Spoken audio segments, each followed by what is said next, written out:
Presentation of Fox Sports. We are Fox Sports. We are St. Louis.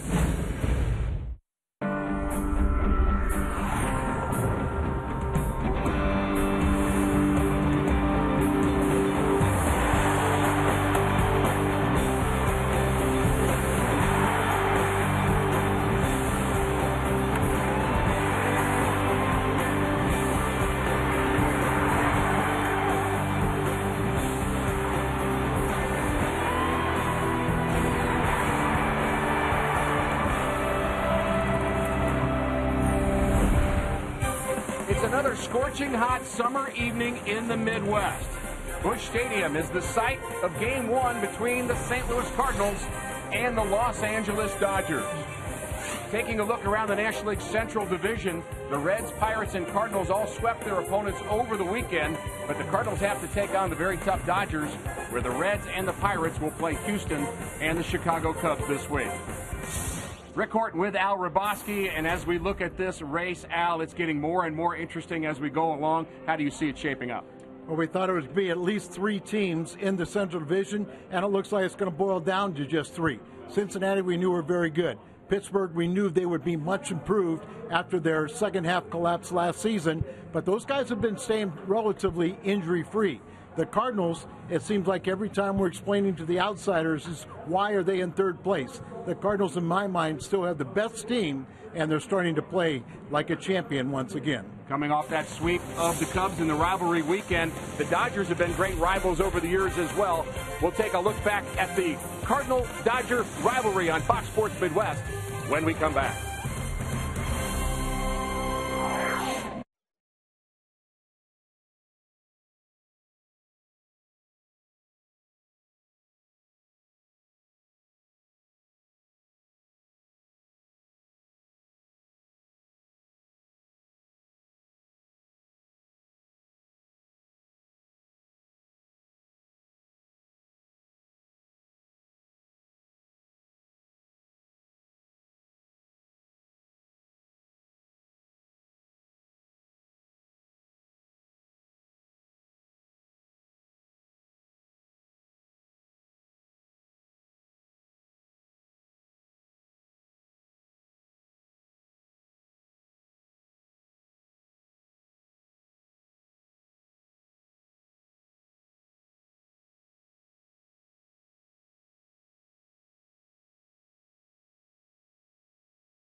Clayton Kershaw will start Game 2 of this 4-game series with the Dodgers.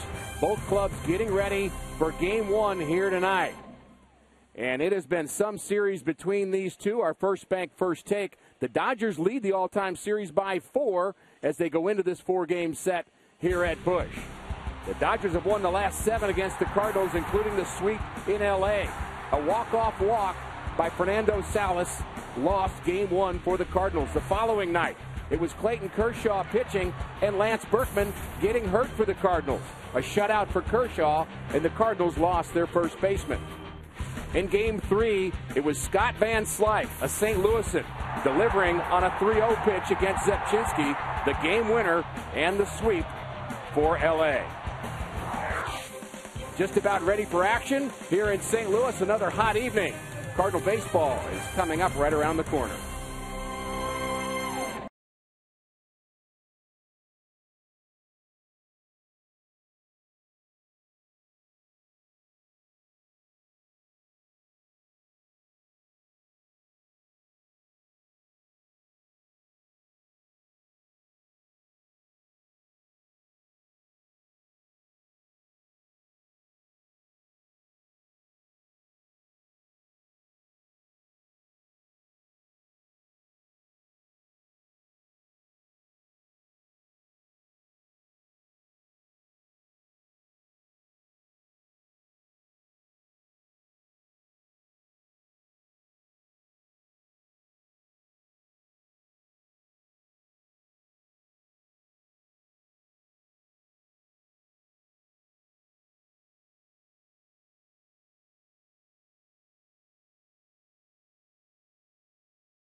Stadium, the Los Angeles Dodgers have always been known for good starting pitching. Games 2, 3, and 4 will see some very tough customers with good numbers in Kershaw, Harang, and Capuano. Game 1, they'll go with a guy whose numbers are a bit lower, Chad Billingsley. 27 years of age, former #1 draft pick of the Dodgers, coming off the disabled list tonight. He's been very tough on right-handed batters, kind of an enigma because you would think his career mark would be much better. We are inching closer to baseball here in downtown St. Louis. We'll have more after this on Fox Sports Midwest.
Continues this week. The temperatures and the team are heating up.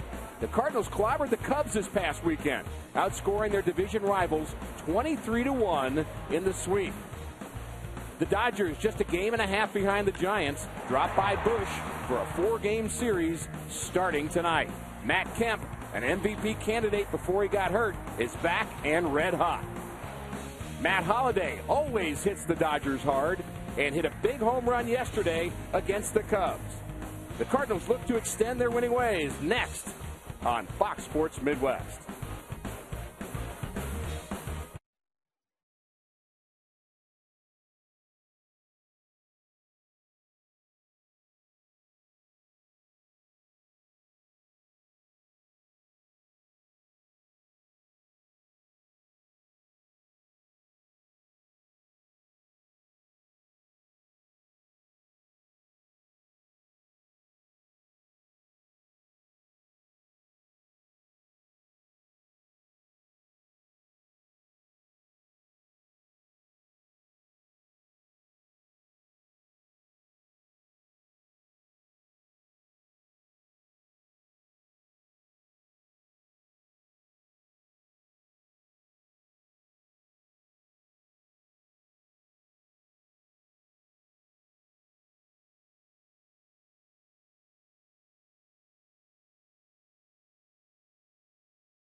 Sports Midwest is brought to you by Budweiser. Great times are waiting. Grab some buds.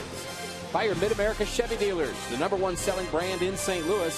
Find us at stlchevy.com. By Dobbs Tire and Auto Centers, #1 for quality tires and expert auto service. And by Steak and Shake, just no equal.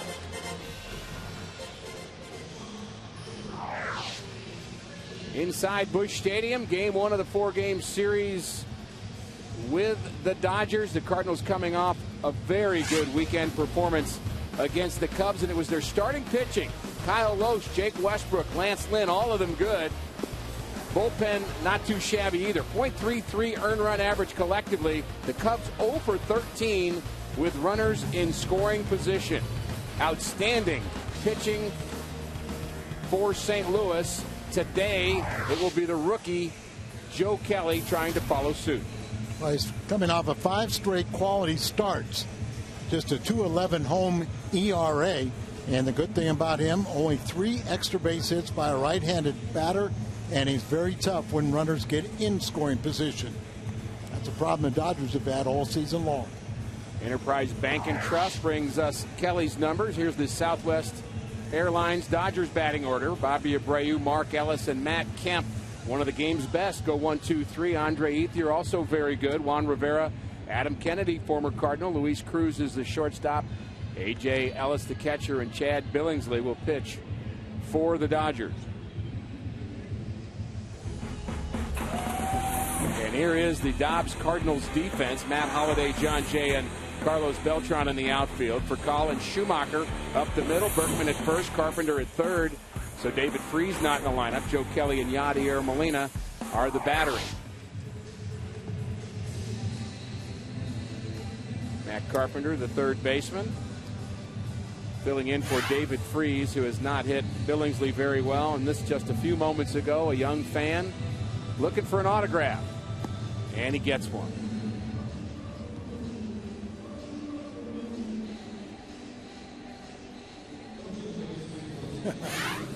Big smile on his face. Yeah, good time to pick David Freese, who's been red hot, but he's 0 for 6 against Billingsley with 6 strikeouts. So Billingsley, career-wise, always been tough on right-handers. So Mike trying to put as many left-handed bats in this lineup as he possibly could. And there's 6 of them, including Matt Carpenter. And I think we can explain that Molina and Holiday are the only 2 that they're going to play every night that they're available. No problem with that. Nope. Bobby Abreu, veteran outfielder, hits from the left side, 2-time All-Star, getting a chance to play and extend his career in Los Angeles. He was released by the Angels, picked up by the Dodgers. Very productive player throughout the years. Released by the Angels on April the 30th, signed May 4th by the Dodgers. Always been a good hitter. Probably best known for what he did during the Home Run Derby in 2005. Actually won the competition that year. He was an All-Star. Also won a Gold Glove that year. And you just hope Kelly finds the strike zone soon. Not quite. So it's going to be a tight strike zone. You worry a little bit about a Southern California kid. First time you face the Dodgers, you know all your family and friends are watching the game on television back home, and adds a little more pressure. So 3-0 to Abreu, and there's a strike on the inside corner. Abreu from Venezuela, his 15th year in the big leagues, and Joe Kelly in his first.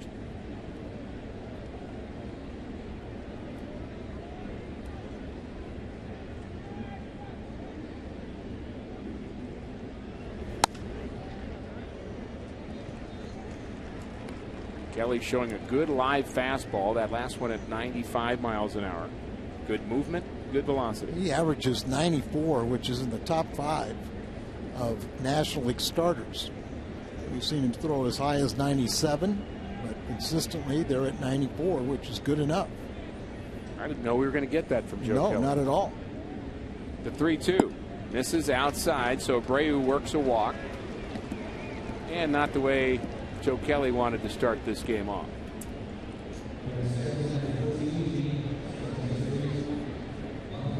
Brings in Mark Ellis.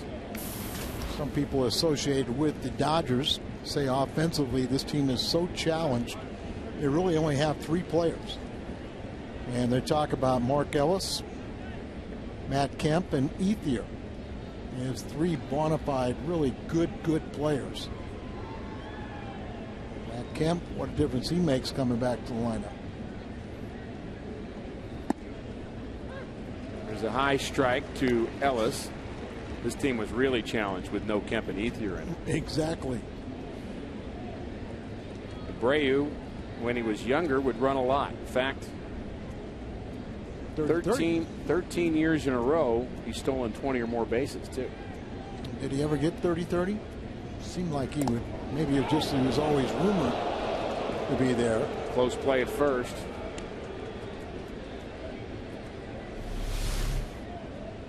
Let's see how close. Very close, and swipe tag back there, but said Berkman didn't miss him. DJ Rayburn is our first base umpire.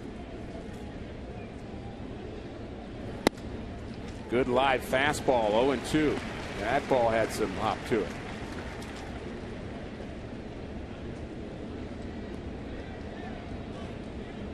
Bobby Abreu stole 36 bases and hit 31 home runs for the Phillies, and he actually did it one other time in the 30-30 club. Thank you, memory. He's a member twice. Ground ball up the middle. Kelly hits it with his hand, and that's going to help him out. It's going to be a 1-6-3 double play, and let's hope but he's shaking his hand. That does not hurt Joe Kelly. Come out and pay attention to him. Chris Conroy, the assistant trainer, out there, and the way he's walking around, that got a little more meat of the hand than what he was hoping for. And of course his pitching hand, and see, natural instinct to reach up and try and do that, and when you deflect it like that, it goes off a fingertip, and that usually when you have a little problem. If you catch it in the palm of the hand or it hits the meat of the hand, you're okay. But on a finger, and you can experience some problems. Sometimes you just bend it back. Other times you can even break it.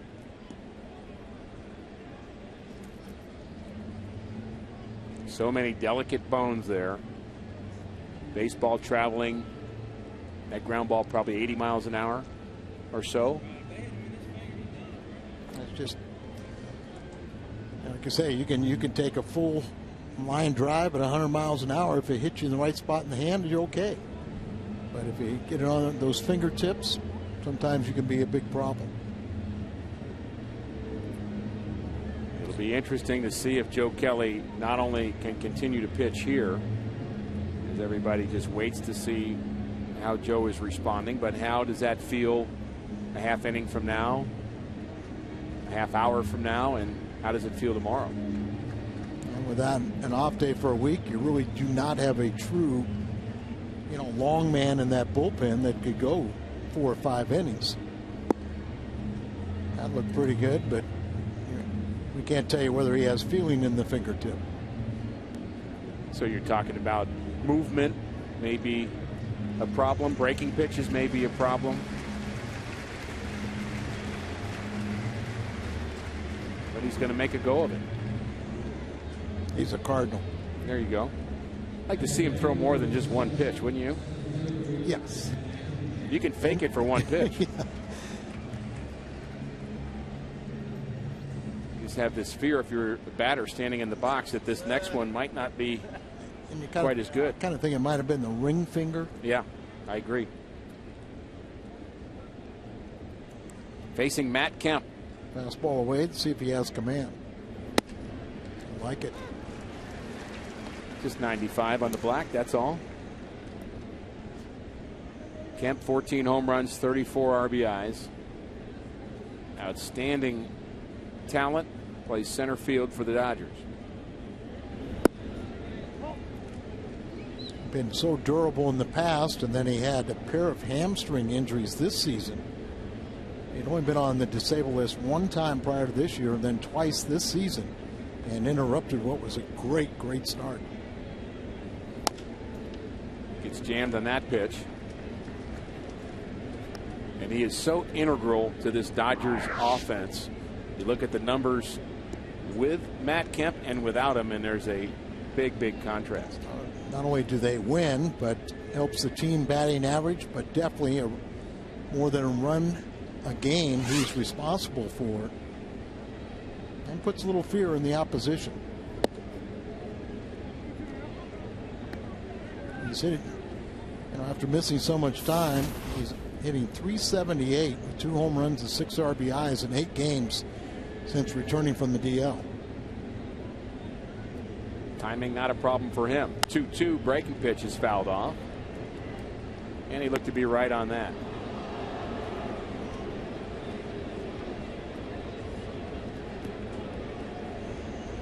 Kemp has hit .357 in 19 road games this year. He's either had a hit, a run scored, or an RBI in all but 6 games this season. The 2-2 misses.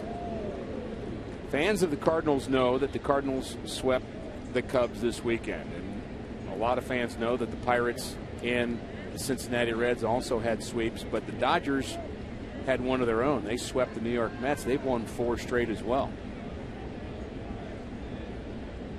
The 3-2 to Kemp. Pulled into the Dodgers dugout. Everybody scatters there. Talk about the start that Kemp got off. He was voted the National League Player of the Month for April. And Kemp hit .417 with a franchise record 12 home runs and 25 RBIs in 23 games. He had appeared in 399 consecutive games before he went on the disabled list for the first time. Ground ball to short. Furcal ranges far to his left and throws out Kemp. So a good inning for Joe Kelly.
Dodgers and the Cardinals. Another warm night. Here's our Southwest Airlines Cardinals batting order. Rafael Furcal, John Jay, and Matt Holliday go 1, 2, 3. Then Carlos Beltran is in the middle. Lance Berkman, Yadier Molina, Skip Schumacher, Matt Carpenter getting the start at third base, and Joe Kelly will pitch and bat ninth. Chad Billingsley, a 16-game winner in 2008, and a look at his numbers. It's usually going to be in double figures in wins, but really isn't the innings eater that you would think he would be. 27 years of age, former #1 draft pick, 24th overall in the 2003 draft by the Dodgers.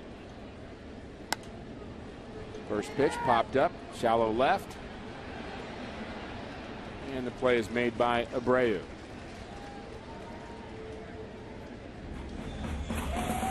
You just saw Abreu in left. Matt Kemp is in center field, and he's a good one. Andre Ethier in right. Adam Kennedy, Luis Cruz, Mark Ellis, and Juan Rivera on the infield. A.J. Ellis has become their catcher, and Chad Billingsley, the pitcher, are Dodgers defense. Adam Kennedy, a former Cardinal, found a home in L.A. And he's played pretty well for them at third base, as they really complained about Uribe and Loney. First and third have really gotten very little production, so Adam gets a shot. Ground ball, and it's fair. John Jay continues to find holes. He's headed to second. And the Cardinals' first hit of the night is fittingly a double. And that theme from over the weekend, and after a career high 4-for-4 day yesterday for John Jay, nice to see him pick up a double here. Hopefully Holliday, who hits Billingsley very well, can drive him in, but John Jay had really struggled since he had his shoulder issue running into the wall, and went back to basics, went back to soft toss, kind of got away from the video, all those things, and went back to simplicity, worked with McGuire and Mabry, and really paying dividends. 6 straight hits now for John Jay. Matt Holliday, that ball scooped. Nice play by Ellis, the catcher. The ball very nearly got away.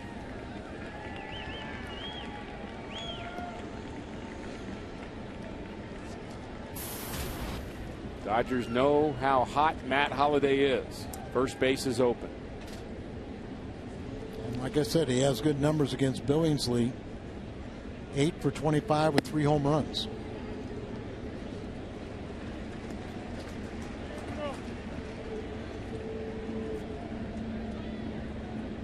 Logical to think that they're trying to get Matt to get himself out by maybe expanding the strike zone a little bit, not necessarily walk him, but be very careful with him. And I'm always one that does not like pitching around people in the first inning. I think then you just invite a big inning, and you're just saying, give me an L. And Billingsley coming off the disabled list tonight for Don Mattingly, and he has not pitched well in this ballpark. As much as I agree with you, and it's 100% that I agree with you, I think teams do it. Oh, I know. I'm talking about pitching around guys or even intentionally passing. This is what happens. You open up a big inning. The Cardinals have had a number of big innings this year. Don Mattingly, the manager of the Dodgers. His second season. What a player he was. Oh, great player. 14 years with the Yankees. Great personality. Just a clutch hitter, and just is really learning. He worked so many years with Joe Torre. Actually, a lot of people believe he could have been manager of the Yankees, but said, no, I want to stay with Joe. I'm learning from one of the best. And in his second year, a lot of people say he's made a real smooth transition from player to manager.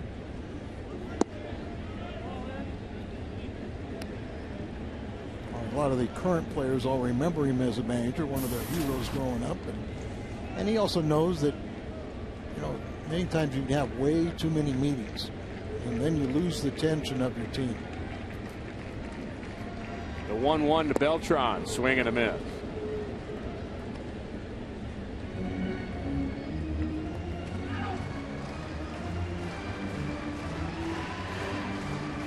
Behind Mike Matheny is Joe Kelly, who had gone in with the trainer just to check on his finger, but he's back in the Cardinals dugout now. And we have to say that's good news.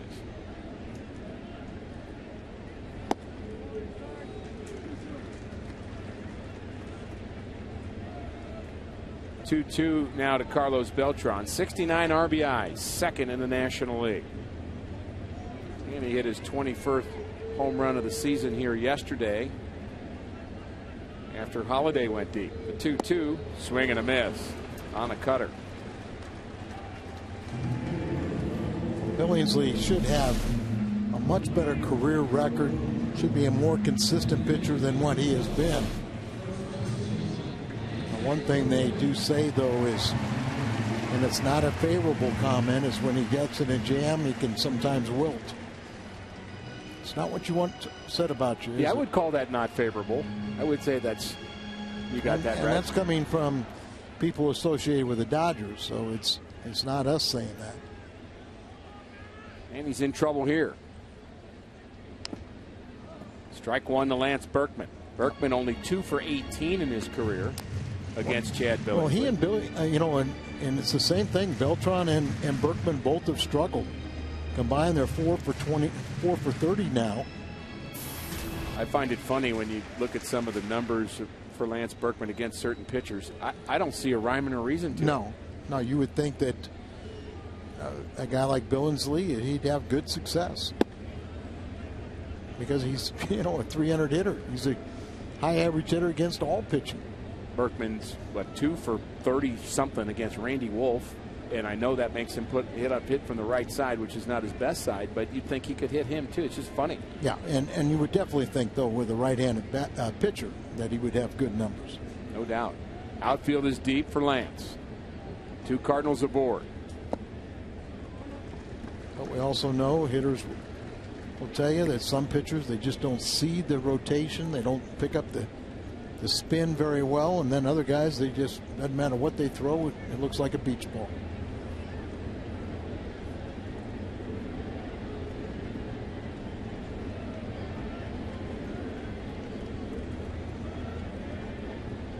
Chad Billingsley delivers, fastball high. There's also the reality, Al, that Lance Berkman may have faced Chad Billingsley 4 different games when he wasn't swinging the bat well. Coincidentally. Absolutely. That's why sometimes we make an awful lot to do about just a handful of bats, but he is batting the 19th time against Billingsley now. John Jay, the runner at second. He had a 1-out double. Holiday followed with a walk. He's at first. 3-1 the count to Berkman. And there's a line drive base hit to right for Berkman. Here comes John Jay. He's going to score, and the Cardinals take the lead in the first, 1-0. There goes your 2 for 18. Exactly right. You can almost see now that Lance is starting to get that timing. He's starting to, early they felt like he wasn't jumpy at the plate, but there he's getting his bat speed. Of course, when you're struggling trying to find your bat speed, it helps you get a breaking ball. Something off speed up your bat. John Jay scores easily. Another key hit with a man in scoring position. On the road trip, the Cardinals were 8 for nearly 60. And then the other night, when they scored 12 runs, they had 8 hits with men in scoring position in that inning alone. Hard to figure. And then they carried it over to yesterday's ball game, but pile on. Dodgers have won 7 straight games. They swept the Cardinals late last season here in St. Louis. They swept the Cardinals in Los Angeles earlier this year. Cardinals with good numbers when they score first. Grounded to short. Backing up is Cruz. He flips to Ellis. The Cardinals jump on top in the first thanks to Lance Berkman. 1-0.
Look at starting pitching and the ERAs in the major league scene, and actually all 5 National League teams. Best earned run average goes to the Washington Nationals. The Dodgers on this list, so are the Cardinals. The Giants, even with Tim Lincecum having an off year, are 3rd, and the Cincinnati Reds, we know all about them and their young staff. Well, right now there's nothing that John Mozeliak or Mike Matheny really wishes to change with the starting rotation. It's been so good consistently. Even Kelly, who's filling in for Chris Carpenter, has had 5 consecutive quality starts. And the only thing you can ask for is starting pitcher to give your team a chance to win, and he's done so. They just haven't scored many runs for him.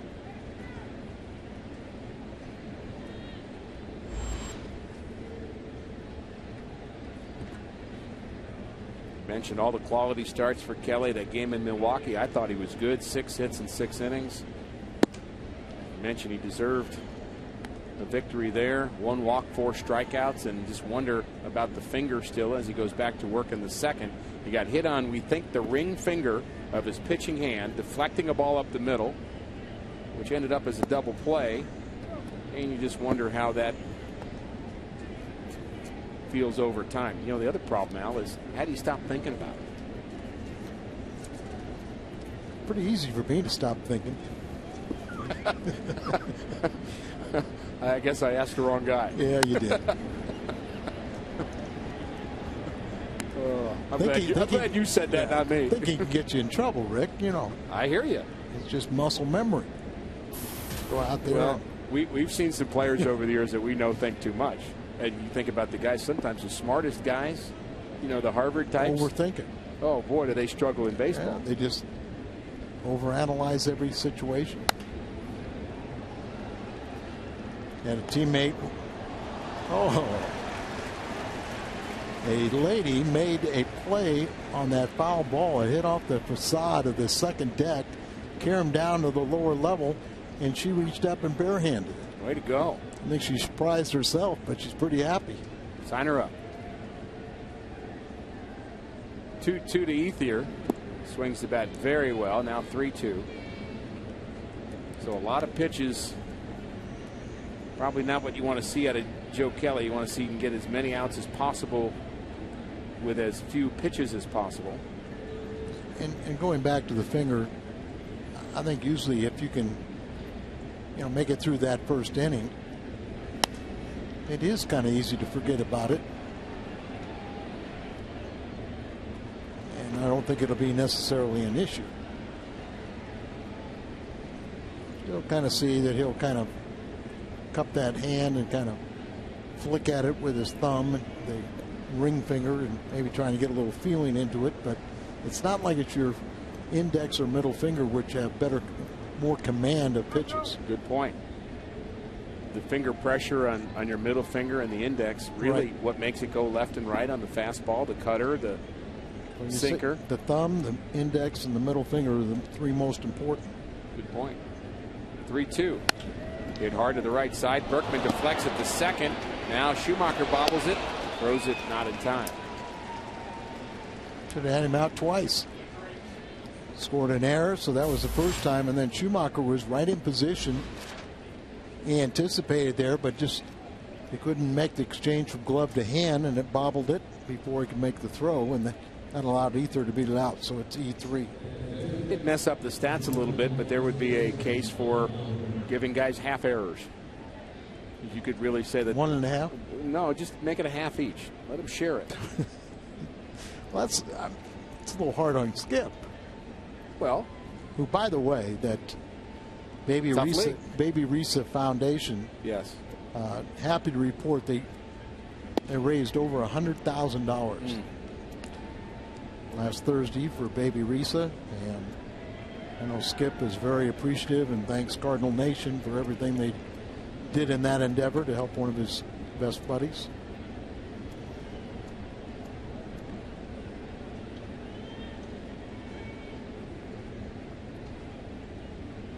Juan Rivera, the hitter, wild swing there and comes up empty. Sure, the Dodgers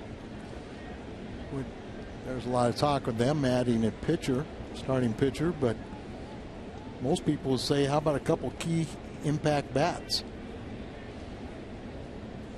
Dodgers have always had good pitching, as long as I can remember.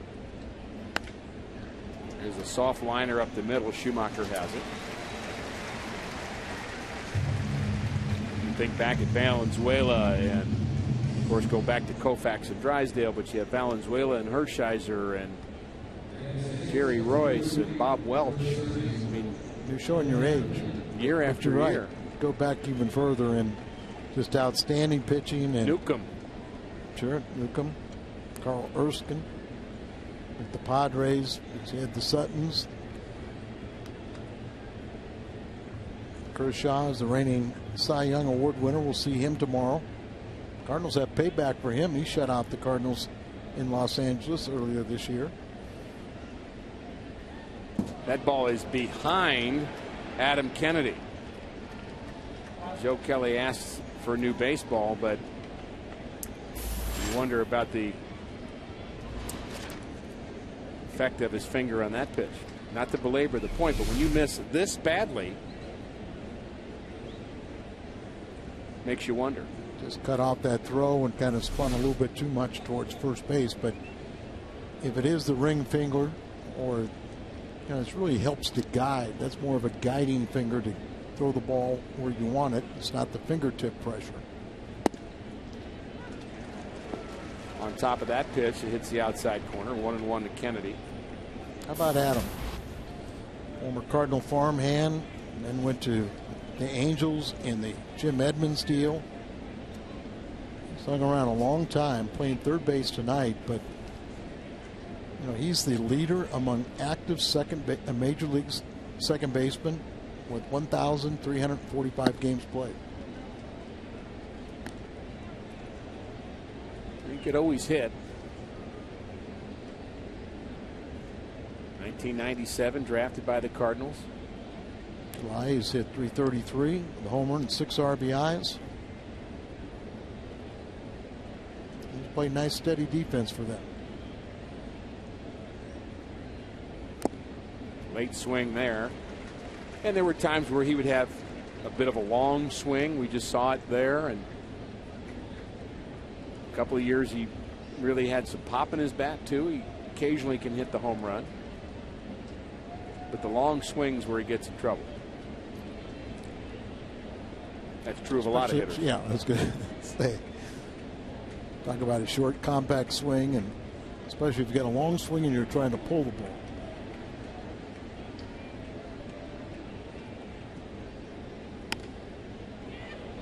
Fly ball over the shortstop's head for Call on the move, and he can't get it.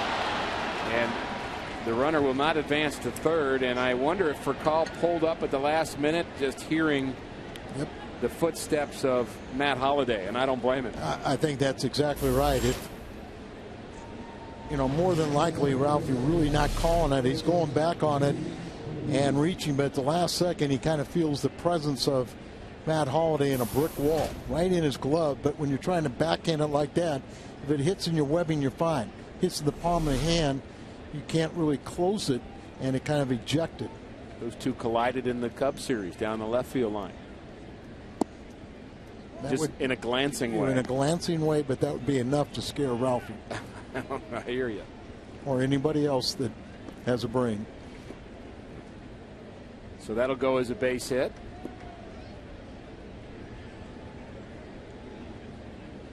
Luis Cruz is the shortstop for the Dodgers. Their shortstop of the future is D. Gordon. He's on the disabled list now. He broke a thumb. Thumb sliding into third base. Thumb got underneath the bag, and they say Cruz is just steady. Nothing flashy. That was D. Gordon. But this kid just knows how to play the game, play it the right way.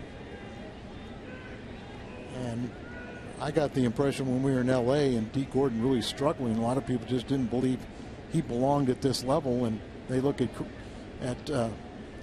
this young shortstop Cruz as an upgrade. D. Gordon was taking ground balls one-handed, and that was what they criticized him, because he did field everything one-handed. There he is right there yawning, but now at least they're trying to get him to square up to the ball and come in on a ground ball. Or he wanted to play everything to the side, one hand everything. No question, D. Gordon has great speed, but can't steal first. Gordon, even though he's been out for a number of weeks, still leads the National League in stolen bases with 30. Here's a look at the Cardinals defense behind Joe Kelly, trying to work out of a jam here in the second and keep this Cardinal lead. Jams Cruz with that fastball, 2-2. Cardinals are shallow in the outfield. Kelly was in the Pacific Coast League earlier this year, where he had the second best ERA, and Luis Cruz, 28-year-old, was selected to the All-Star team in the Pacific Coast League. Hit .318, 8 home runs, 46 RBIs for the Isotopes.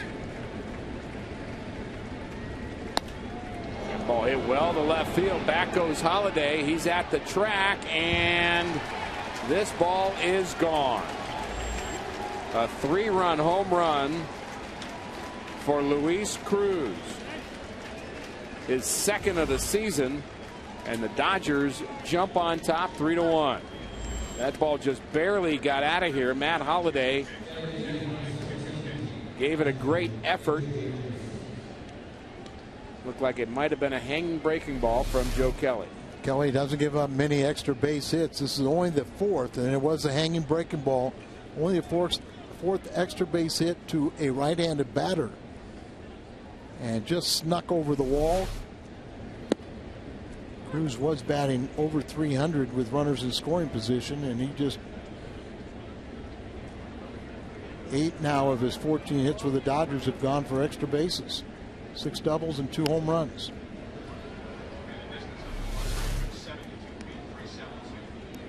Just off the Then hits Matt panel. Holliday back in the top of the head after it goes out. So you make all that effort, and this is how you get repaid. Boom.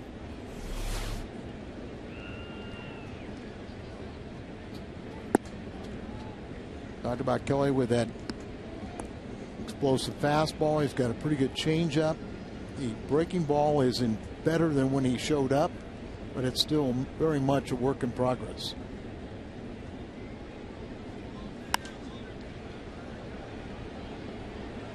Up down the right field line. Watch out, Lance. So the error by Berkman really hurts here.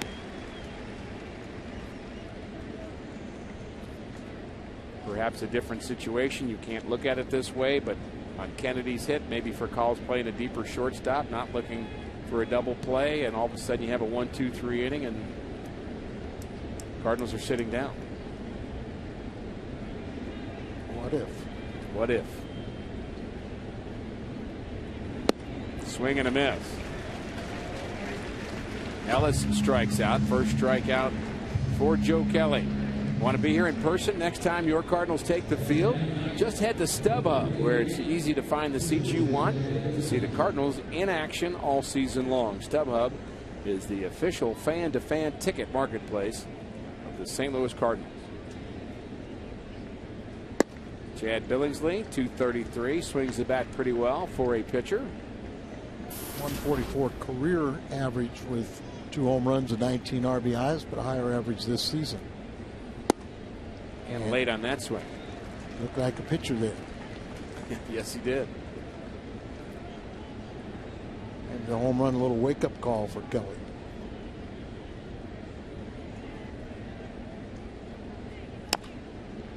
Ground ball to the right side. Berkman has it. Steps on the bag. So one of the 3 runs is unearned, but the home run by Cruz has given the Dodgers the lead.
Midwest is brought to you by the new wireless receiver from AT&T Uverse. Visit att.com/freeyourtv. Rethink possible. MyKiaSt.Louis.com. And get the All-American Jack Combo at Jack in the Box. It's a no-nonsense burger with fries and a drink for only $4.99 plus tax at participating stores. Busch Stadium, St. Louis. The hero of the moment is the shortstop Luis Cruz. 3-run shot in the top of the second inning for LA. And the Dodgers have taken a 3-1 lead. Skip Schumacher, Matt Carpenter, and the pitcher Kelly in the Cardinals' second. And Skip has done a nice job offensively. His average up to 321. It's just always good to see him in the lineup. 3 for 8 on the homestand. You're absolutely right. Mike Matheny talks about riding him as good, solid, professional bats all the time. Just can't keep him out of lineup. But Kershaw probably will tomorrow. Ground ball up the middle. Ellis charges, has a hard time getting it out of his glove, but throws out Skip. Ellis, very solid player. Very good defensive player. And like you said, had a little trouble but made the play there. Ricky, I don't know if you knew it before the game, as Matt Carpenter come up here, one of the first ball ceremonies was Major General Mark Graham threw out a first pitch. He's a Belleville, Illinois native and a big Cardinal fan. But he and his wife have devoted their lives to helping young men and women in the military with depression and suicide. He lost one son as he was getting ready to start his military career to that condition, and then they lost another son in the line of duty in Iraq several months later. But very, very special people, and hope people will kind of look up that website. I'm sorry I don't have it for you, but hopefully contact the Cardinals and ask about Major General Mark Graham. Appreciate his work. 1-2 the count to Matt Carpenter. Carpenter has 6 pinch hit RBIs for the Cardinals. He's been good off the bench. Cardinals have really struggled in that department overall, pinch hitting. Done a lot of his RBIs here at home too. That one not even close. 13 of his 21 RBIs have come at home. He was the 2010 Minor League Player of the Year for the St. Louis.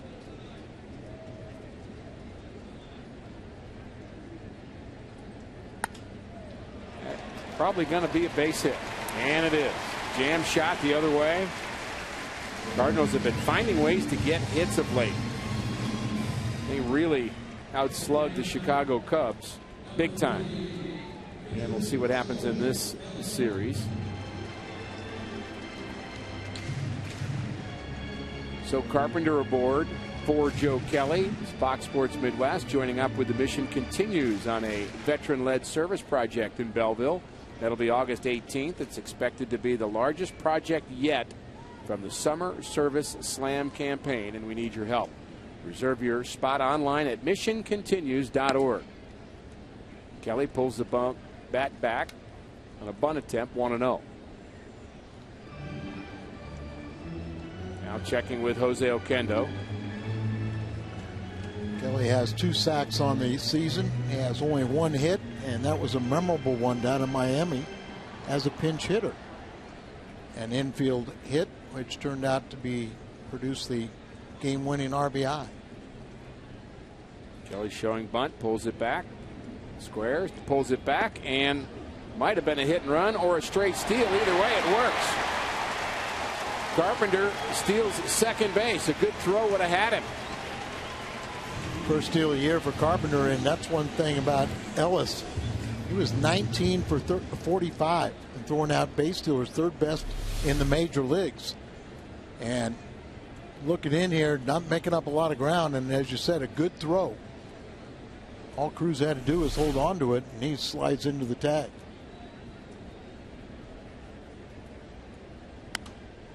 2-0 is fouled off. You'd almost have to think that was a hit and run. We've missed some signs this year, so Kelly did have a reputation to be a pretty good hitter for a pitcher in the minor leagues, and you saw Carpenter look in, but you got to look in when you're stealing anyway. But I think you're probably right. But he just had a little one-on-one chat with Jose Oquendo. Hard to think well, we've seen it.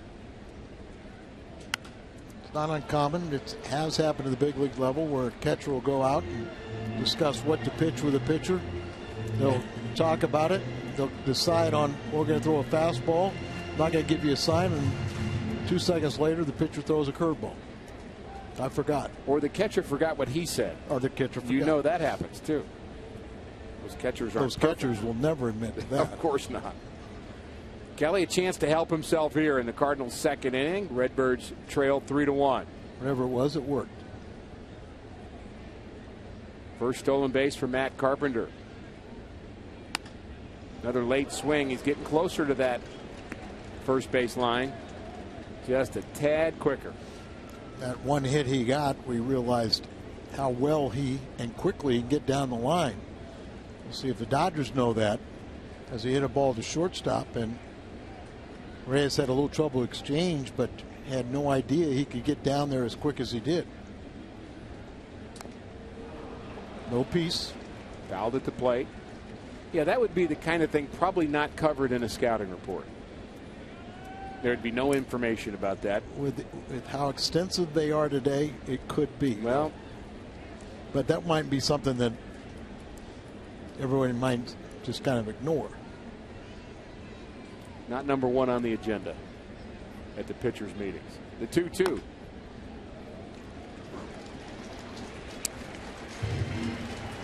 Kelly hanging tough against Chad Billingsley.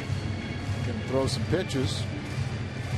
Billingsley coming off the disabled list, but not on a pitch count. Had a sore right elbow. 74 and 61 in his career. The 2-2. Breaking pitch fouled off. Good cut there by Kelly. He's right on that.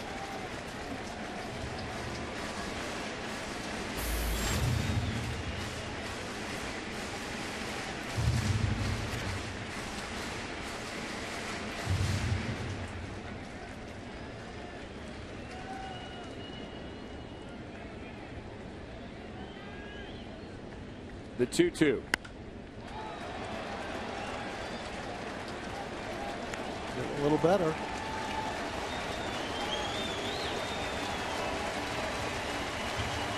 Nice crowd here. They like this at bat for Joe Kelly.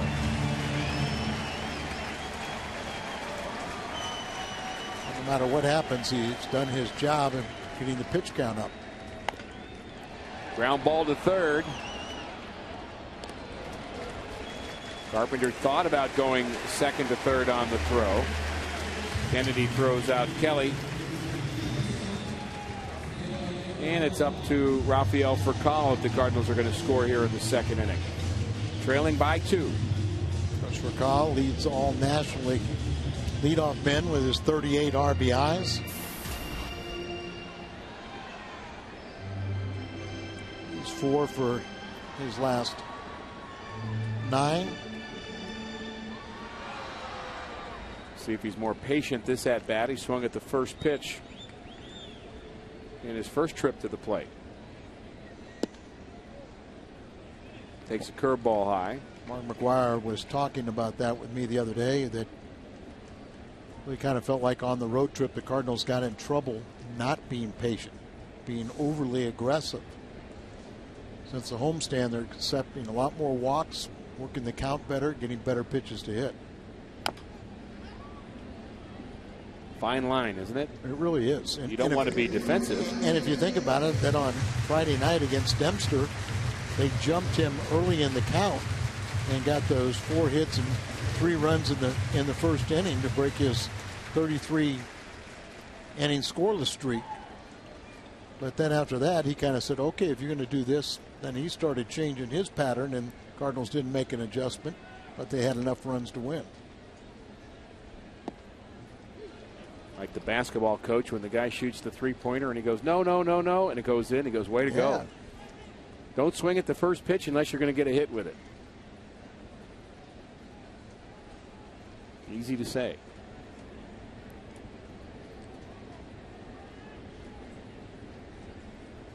Carpenter the runner at second.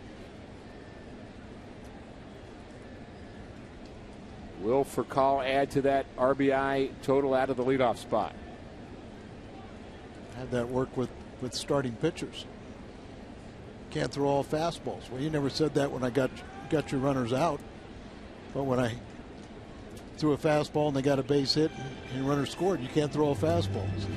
And then when you finally throw a breaking ball and the runner scored, you go, well, you're getting beat in your second best pitch. So that's why you learn, forget about you. Do the best I can to get your people out. One of my favorite. And if you didn't want me to come in, you should have finished the inning yourself. My favorite meetings of all time, Joaquin Andujar once said, Manny Trio never, ever, ever swings at the first pitch, but if he does, watch out. He actually said that in a meeting. I've heard that story. It was in Chicago. Whitey had some fun things to say to him after he said that. 2-2 the count, 2 for call.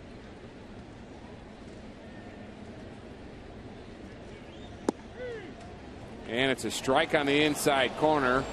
Furcal doesn't like it. 2 strikeouts for Billingsley. Dodgers lead.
Cardinals with you wherever you go this season.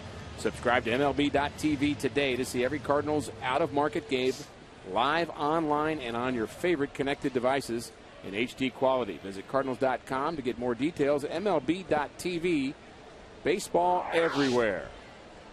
3-1 Dodgers. Joe Kelly back to work. Rick Horton and Al Raboski. We are honored and pleased to be bringing you Cardinal baseball on Fox Sports Midwest tonight, and we are joined by our colleague and good friend Jim Hayes here for the third. Jim, welcome.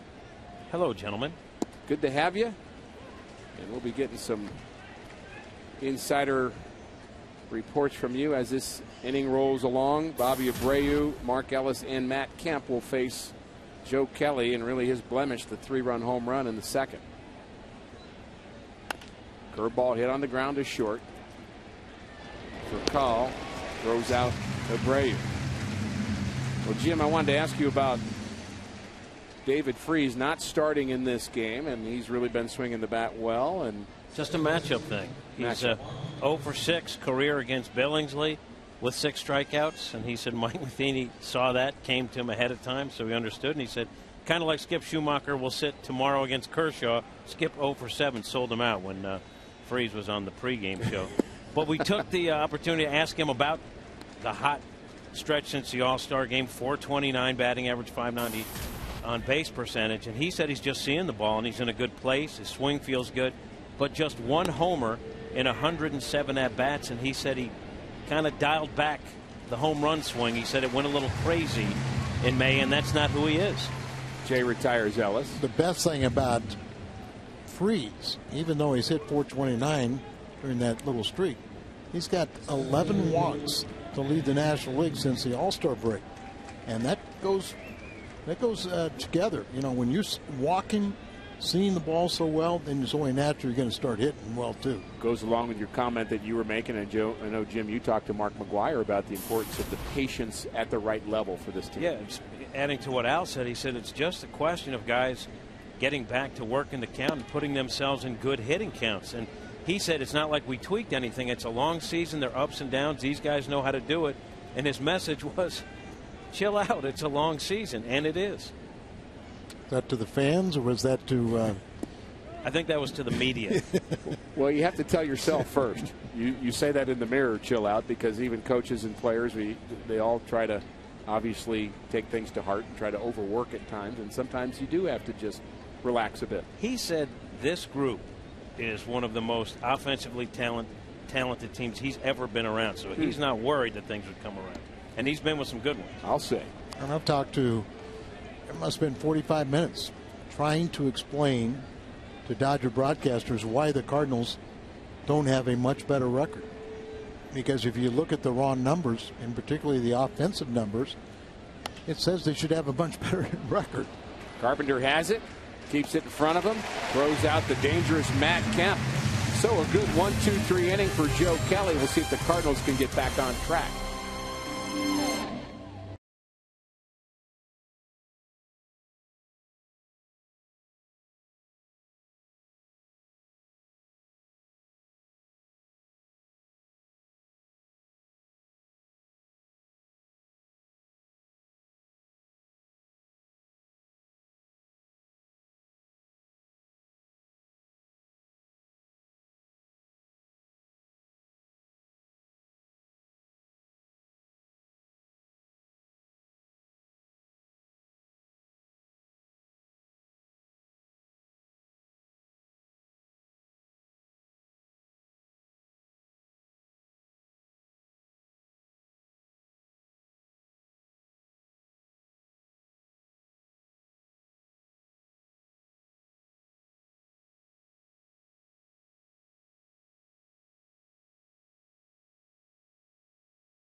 Sports is proud to support Boys and Girls Club of America, a place where youth can reach their full potential as productive, caring, responsible citizens. To learn more, please visit greatfutures.org/Fox Sports.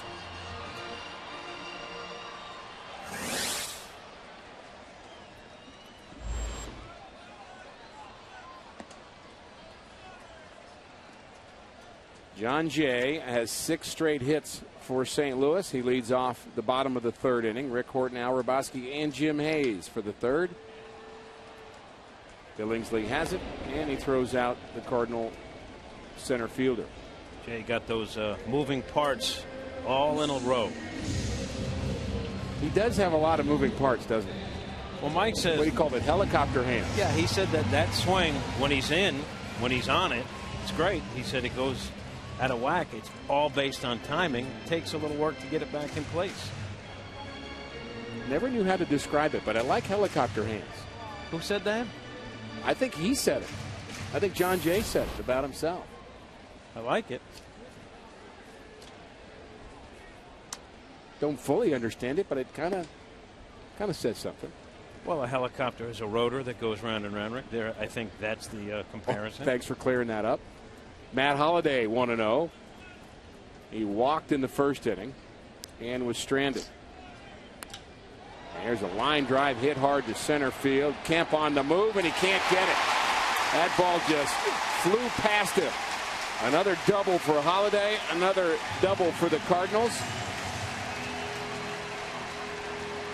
Holliday leads the club with 25 doubles now. Matt's batting average just keeps on ascending. 321 is now turned into 323 with this walk and now a double, 1 for 1. I think Kemp thought he was going to catch that ball. I think that ball just kind of took up on him when he made the approach. I think he thought he could just run in a direct line and catch a line drive, and ball just kept on carrying. Cardinals off a good weekend where they swept the Cubs. Part of the problem, Jim, the Reds swept, as did the Pirates. And Mike Matheny was asked about that before the game, whether or not he keeps an eye on this team or that team, or whether he thinks this game is more important because the Dodgers are in there for the wild card. And he said too early. He said we got enough to worry about keeping an eye on what we're doing. And he said later on I'll start paying more attention to when we're in the Central or with the wild card, but not for now. Breaking ball, just hooks it. Pulls the ball over, productive out as Holliday is able to go to third, but 2 outs for Berkman. He delivered in the first inning an RBI single. Just his 6th RBI of the year, but missed an awful lot of time with 2 stints on the DL. Fastball high from Chad Billingsley. Billingsley 4-9 on the season. ERA, say average at 4.3. The Dodgers have some guys that are doing quite a bit better than him, and we're going to see them in this series. And the guy you really worry about is Kershaw, so you'd like to win game 1. Seen a lot of Harang will be pitching there, and a lot of Capuano. Harang was with Cincinnati and Capuano with Milwaukee. Capuano's already won 10 ball games, having a terrific year. Some good pitching in the West. 2-0 the count to Berkman. Sinking fastball at the knees, 2-1. Old days, teams would go west, have to face the Dodgers and Giants, and you could have an offer for the West Coast with the great pitching they had back in the 60s. Another RBI opportunity for the Cardinal first baseman Lance Berkman. And a high strike. And you know why the coaches from the Dodgers ask you why the Cardinals aren't running away from her? The media from the Cubs that was in town was saying, how come you guys aren't running? Because they see this roster and there's a guy like Lance Berkman. The Cardinals are at the top of most offensive categories statistically, and they haven't gotten anything from Lance because he's been hurt. They have so much offensive weaponry, and the pitching's been good. And you look at the run differential that the Cardinals have, people say this team should be ahead of where they are. And career slugging against the Dodgers, Holliday and Berkman both in the top 5. Other familiar names there on that list. And I think most people that are knowledgeable in baseball say it's a matter of time. If the Cardinal offense can stay healthy, they will just consistently put up runs. And if we're getting the type of pitching that the Cardinals are on right now, they will win their share. High pop up in the infield. Ellis settles under it. And the Cardinals strand a runner. Jim, we appreciate you being with us in the 3rd.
It's grown just for snooks in Olathe, Colorado by the Fishering family.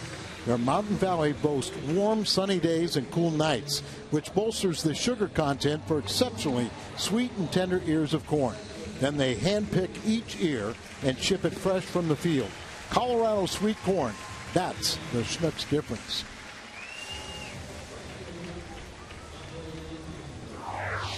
We go from Schnucks difference to run differential. Cardinals plus 86 on the season. There's the record, though, Al, 50 and 45, and the 4 teams that follow all leading their division. Yeah, once again, you see a statistic which should indicate the Cardinals should be better than 5 games over 500.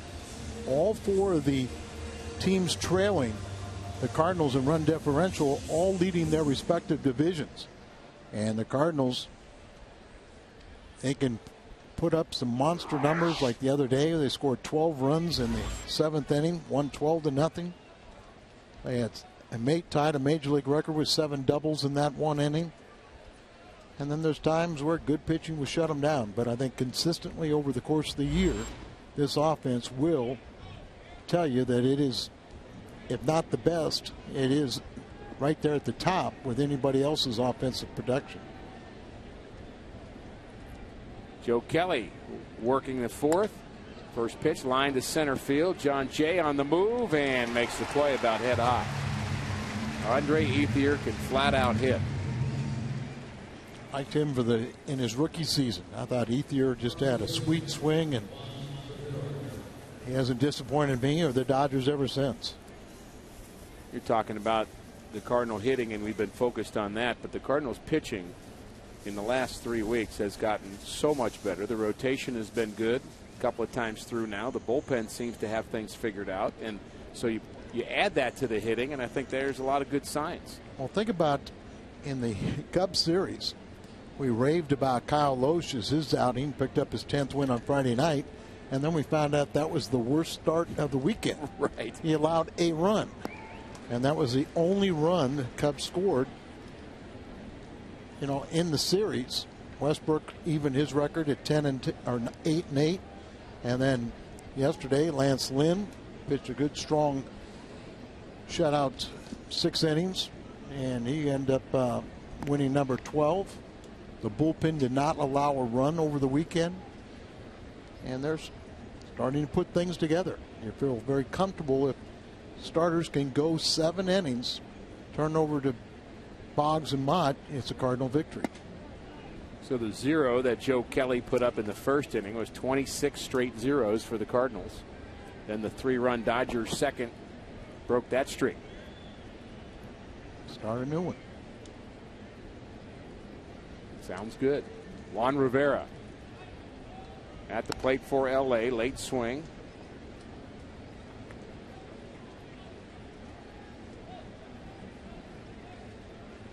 Rivera has bounced around a little bit. Test my memory. Started with Montreal, went to Yankees, then kind of there for a while, then went to the Angels. Came to the Dodgers, I believe, at the trading deadline a year ago. Anybody in between? I think he got all the bounces. In fact, he was with New York, then Montreal, then back to the Angels, and Toronto in there. And it's become a pretty lengthy career now. Sure has.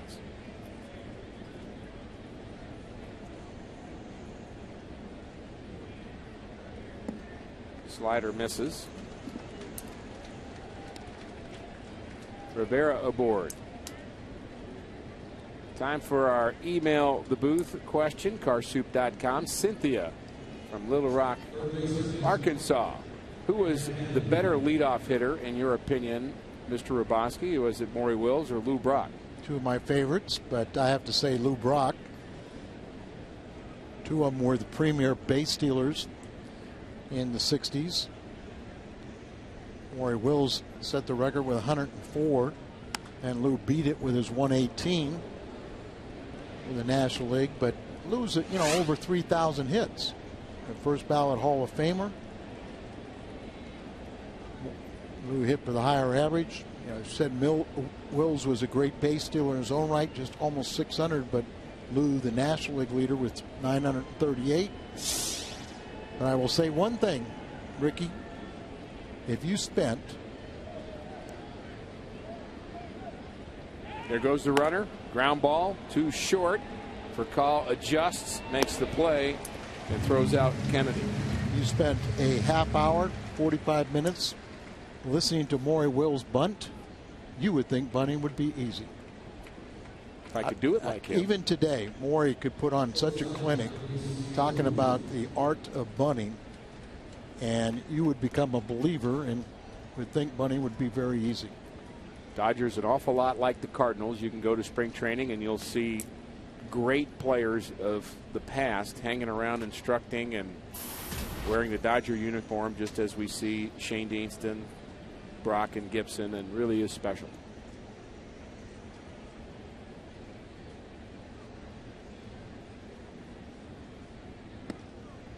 The hit and run was on with Adam Kennedy. Kellogg as our second base umpire, and watch him. He's kind of trapped in no man's land. He's looking at the play at second, but he has to duck to get out of the way of Furcal's throw.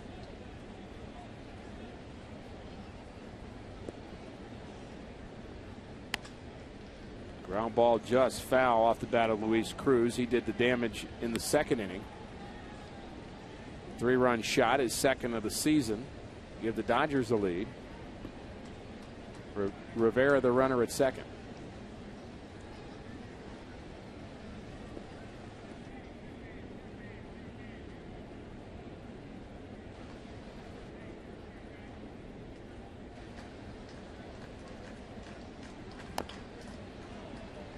Our esteemed author and director, Tom Mee, commenting that you watch that second base umpire now positions on the infield grass. One time they're always in the outfield.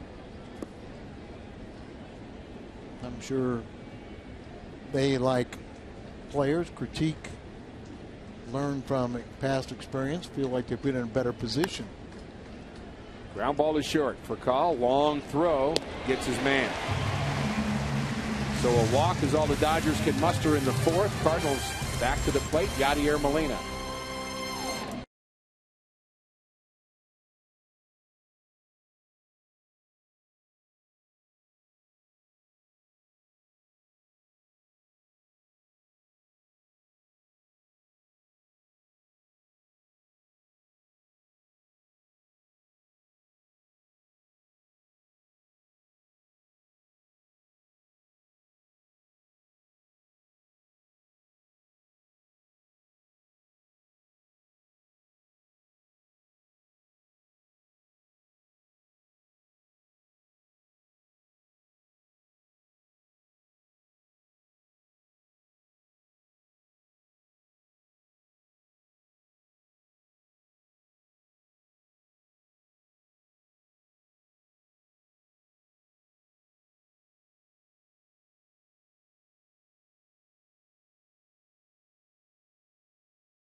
The perfect reason to watch the Cardinals play the Brewers during the 1982 30th anniversary celebration weekend.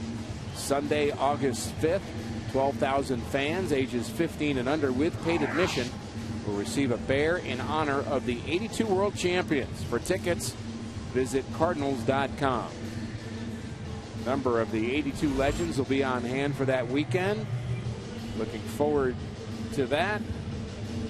Some very good friends and some wonderful Cardinals from the past, led by the manager, Hall of Famer Whitey Herzog, Red Schoendienst. a coach on that team. Of course, a manager, World Series champion manager before that. Nice to see Red and Whitey and Tony La Russa honored together at Cooperstown on Saturday. Very meaningful. Line drive, base hit to right for Molina.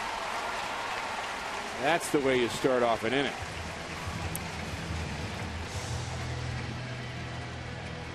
Busch Stadium, downtown St. Louis. Los Angeles Dodgers and the St. Louis Cardinals battling. Rick Horton, Al Hrabosky, and Jim Hayes. Glad you're with us.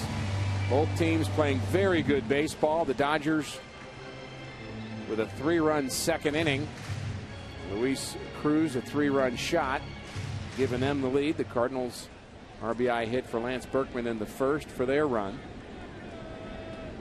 Yadier Molina, leadoff base hit here in the Cardinals' fourth for Skip Schumacher, who bounced out in the second.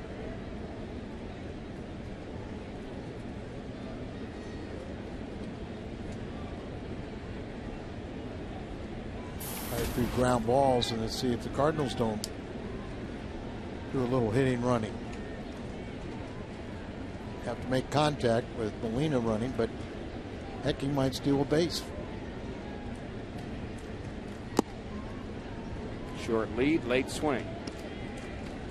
Sometimes that short lead by Molina is just setting him up. Setting him up, right. You know, Molina just has 8 steals on the year. Just lulls pitchers into false sense of security. They know he doesn't have any foot speed, but he picks them blind.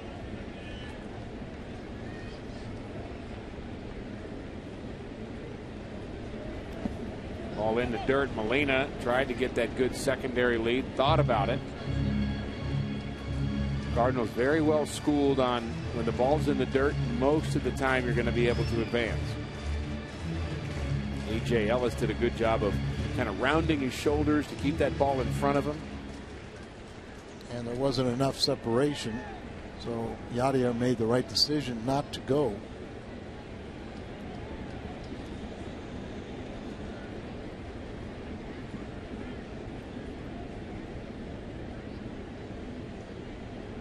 The 2-1 to Schumacher. Laced foul past Oquendo.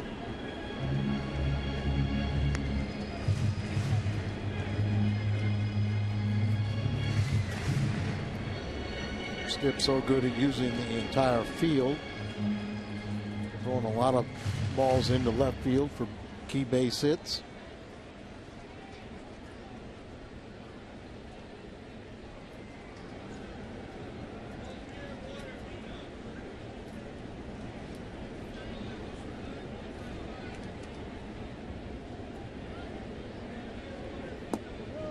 Fastball just misses.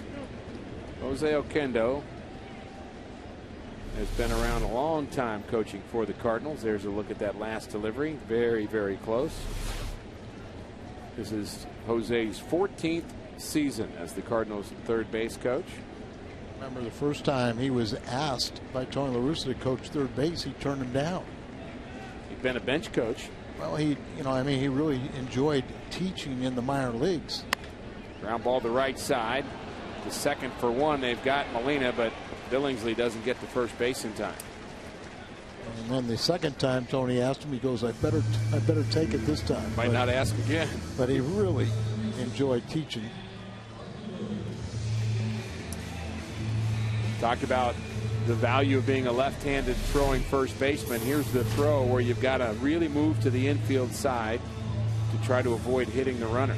Yeah, we talked about it. It's so much easier for a left-hander because now you're just throwing in that infield line, avoiding the runner. A right-hander has to step out on that grass, or otherwise he's throwing it right into the runner. Hit the runner, or the ball is being screened by a runner going down. Tougher play for the middle infielder. Don't have to have a left-handed throwing first baseman, but that's one of the examples of why it's much easier.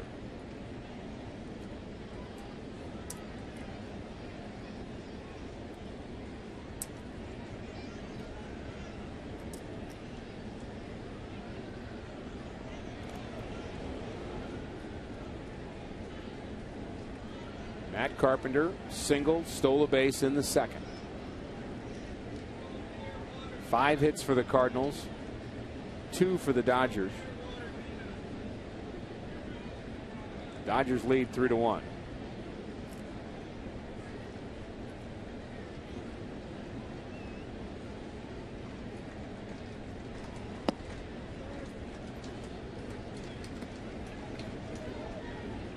Matt also very good at going the opposite field. That's where he hit his single to left in the second inning.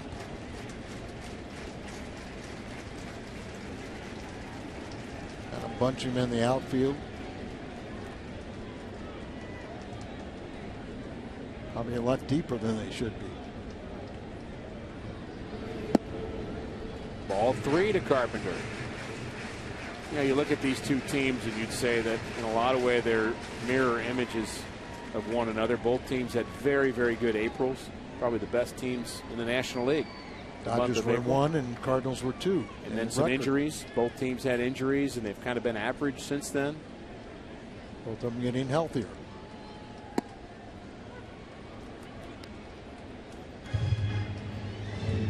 There's the record we're talking about. April record 16-7 for the Dodgers. The Cardinals were 14-8, first and second, as you mentioned, and then since then, identical records, 36-37. All the turmoil and ownership for the Dodgers, that's really settled down. Magic Johnson did something very, very special.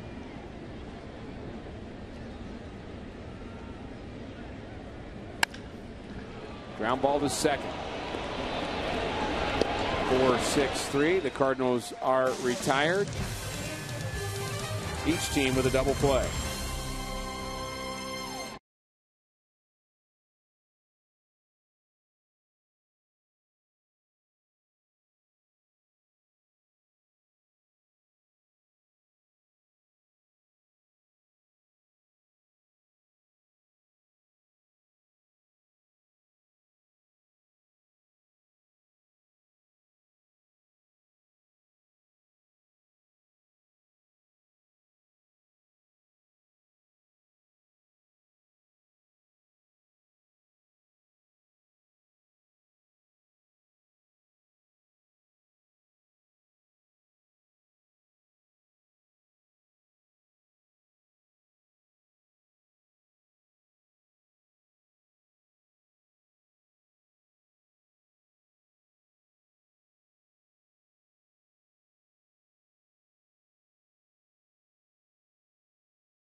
Game 3-1 Dodgers, game 1, 4-game series here in St. Louis. Skip Schumacher breaking up the double play.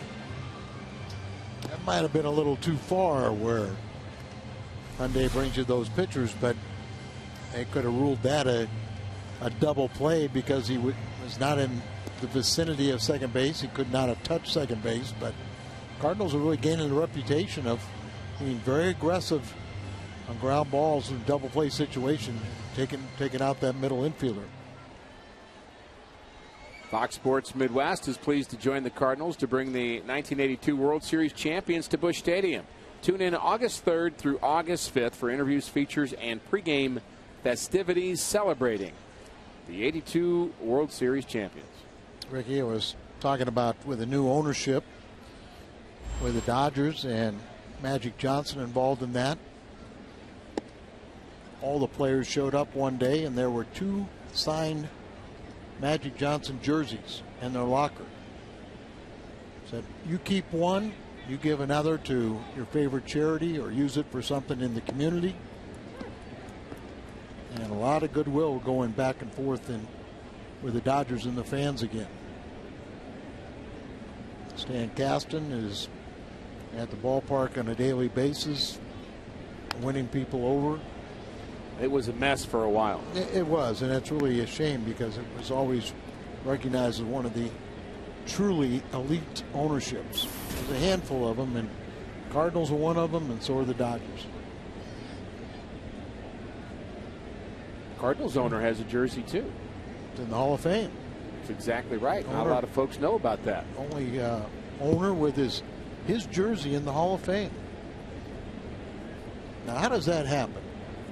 Well, we know how it happened. He was the bat boy at the time. His dad owned the St. Louis Browns, and Bill DeWitt Jr. was the bat boy for the Brownies when Eddie Goodell showed up, the midget. They didn't have a uniform small enough for him, so they used the bat boy uniform. He had the one at bat. Commissioner of Baseball ruled his contract illegal, and so they took that uniform and put it in the Hall of Fame. I believe he either pinch hit for, or was replaced by Jim Delsing. Jim Delsing pinch ran. Pinch ran for him. Jim, a St. Louis. Eddie Goodell. Wonderful man. And Jay's a pretty good golfer. Jay Delsing. We miss Jim. Fly ball down the right field line, out of play. Chad Billingsley pitching, I would say, okay. Not spectacular, but he's getting the job done here against the Cardinals. Question is, how long can he go? Yeah, I think right now the Dodgers are very pleased with what they're seeing from Billingsley. Broken bat. Fly ball to left field. Holiday settles under it. The Cardinals' dynamic pricing gives fans access to great deals for games throughout the 2012 season. This week's dynamic deal, $15 bleacher and loge tickets versus the Dodgers today through Thursday. Get yours. All you need to do is go to Cardinals.com, or you can phone 314-345-9000. Cardinals have people who'd love to help you and love to have you out here at the ballpark. All kinds of things to enjoy. Rick, some people thought with Trout and Trumbo with the Angels that there was no need to sign Albert Pujols. Two very, very exciting young players, and then they kind of felt like, okay, the Dodgers were down. Ownership was kind of in a mess. They could steal Southern California for the Dodgers. They signed Albert. That lasted about 6 weeks, and the Dodgers are back #1 in Southern California again. And somebody told me, it's hard for me to believe, but they said the Angel broadcasts are like 28th in Major League Baseball. That even with those two great young players and Albert and the rest of Mike Solskjaer's troops, that they really just haven't caught on. 1-2 to Bobby Abreu. Well, I had a thought from the beginning that if it was not an issue with all the ownership problems that was going on in L.A., that I thought L.A. would have a chance at signing Albert Pujols and be interested. But with all the issue and the turmoil they had financially, I mean, if it would have been a different year, a different time, that would have been a pretty good fit with the way the Dodgers needed a first baseman. And we say right now is trading deadline, and you'd have to think the Dodgers would love to come up with an impact bat at first or third, left field. Dodgers are last in the National League in home runs. Their slugging percentage should be an on-base percentage.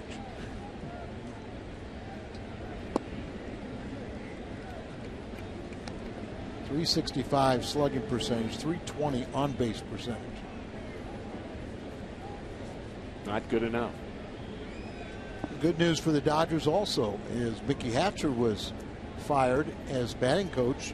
Well, he's been signed by the Dodgers, kind of a special assistant to Ned Colletti, and going to work with Manny Mota and Hansen, but do a lot of stuff in the minor leagues, help revive that minor league system. He needs some work too. Good for Mickey. Good friend of both of ours. You bet. 2-out walk to Abreu. The pitch count of Joe Kelly already at 82 as he works here in the 5th inning.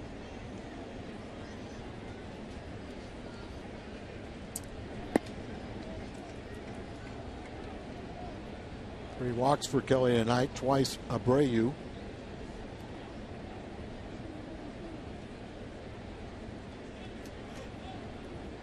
At least at this point, he's working towards a 6-inning game, but he is scheduled to bat first for the Cardinals in the bottom of the 5th inning, so it may depend on what he does here. Here goes the runner. There's a throw from Molina. That'll help. Abreu is thrown out by a good margin. Very nice, Mr. Molina.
By Budweiser, the Cardinals will entertain the Dodgers again tomorrow.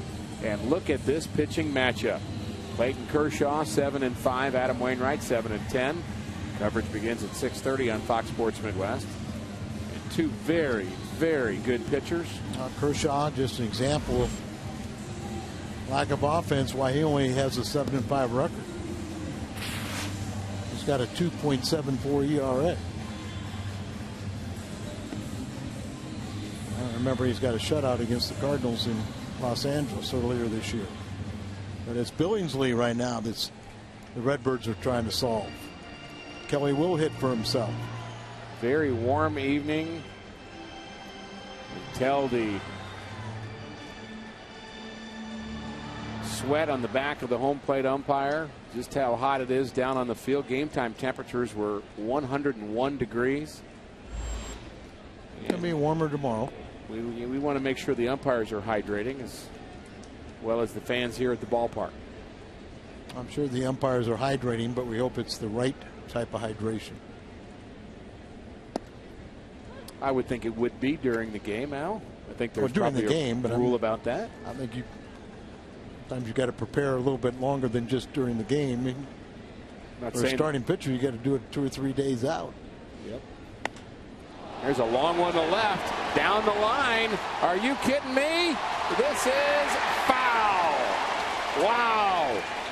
Almost a home run for Joe Kelly. That woke up the Cardinal bench a bit. David Freese most frustrated. And it was a foul ball. Obviously plenty of distance and could have been fouled by much. Let's see how close it is. Wow. That's inches. That is definitely inches.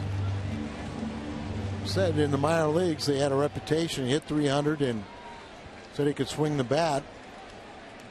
We know he can run.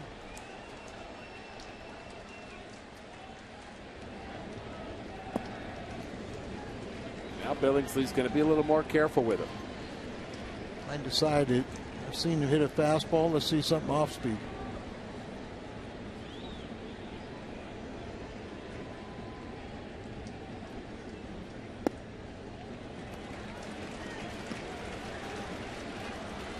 Full count. Well, he had a good at bat his first time. Fouled off all those pitches, ended up bouncing out. About 10 pitch at bat. Got his hacks. Ground ball up the middle. Watch this speed. Billingsley has it. Go to first. He's safe. The ball hits Chris Maloney, and Kelly is down. I think he's going to be all right, but after he went across the bag, he stumbled, and maybe he's not all right. But Cardinal fans love the effort.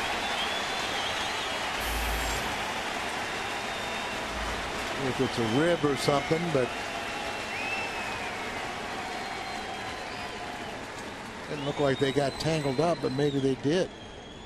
I thought it was after he went by the bag, but oh, look at how he hit that there in the front there, and he's watching, looking the other way, and then lost his balance. Don't jump for the bag, and really you shouldn't be looking. No. If anything, you look to the right. Right. Because you want to see if the ball's there. Keep your head straight ahead, and it appears to be okay, and great effort. Picks up his second big league hit. Starters kind of have a chuckle, only because he's not hurt. Told you could run. They're so into that, aren't they? Starting pitchers. They love it when they do something well. Defensively, on the base paths, with the bat. And they love it, and then they get upset because they have a little pool who ends up with the best batting average. The starters. Little pool, very intriguing the way you said that. 1-0 to Rafael Furcal. Up on the plate. Line drive right at the third baseman. Back goes Kelly. The throw almost over the head of the first baseman. Nice play by Kennedy, playing in, guarding against the bunt, and just had to really reach, going backwards and hold in the line drive. It would have been interesting if that ball got by him. Would have been a typical Rafael Furcal slap hit, wouldn't it? Would have been extra bases, and with Kelly's speed, they might have had Cardinals might have had their second run. I'd just like to see Kelly get through the rest of the game without hurting something else. He'll be sore tomorrow. Ground ball off his finger. Took a header at first base. Landed on his hip. Looked like he wanted to steal second there. You know what? I wouldn't put it past him.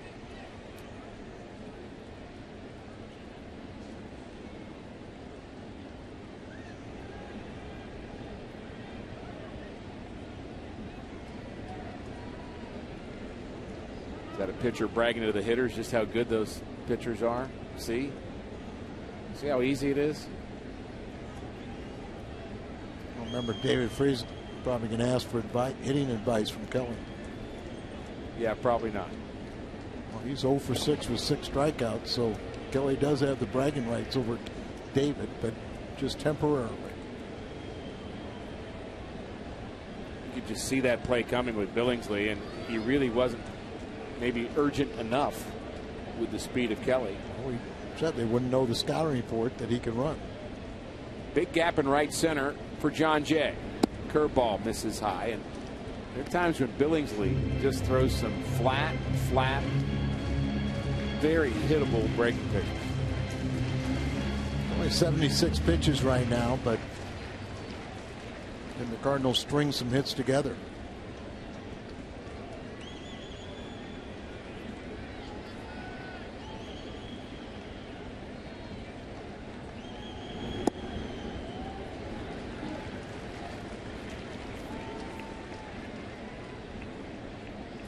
Billingsley, a 27-year-old right-hander.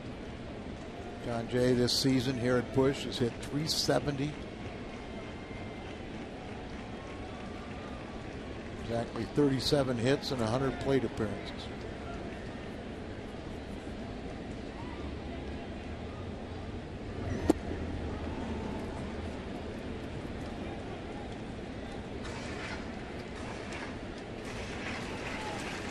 the scouting reports on Billingsley has said that he's a guy that when he gets the command and when he gets the next thing, he'll be able to, and wait till he gets to, and wait till he, and they keep waiting, and they keep waiting, and they keep waiting, and some folks in the Dodgers camp are tired of waiting. Curveball, and he can't hold up. That'll be a strikeout of John Jay. Really has a lot of promise, Billingsley. It's a matter of putting it all together. Well, that's why I said, you know, it's a good breaking ball there, drops down. And, you know, a lot of times your people would be disappointed. Former #1 draft pick. He is one of only 3 National League pitchers who have won 10 or more games in each of the past 5 seasons. Joins teammate Ted Lilly and Cole Hamels was the other 2, but I think you still would have to say he's an underachiever. Matt Holliday just tried to tie it up. And Billingsley really has not been a winning pitcher or a money pitcher when you get into postseason. He's had his problems there. A lot of teams would like to have him, I bet. Right fielder Ethier, as deep as you can play for Matt Holliday.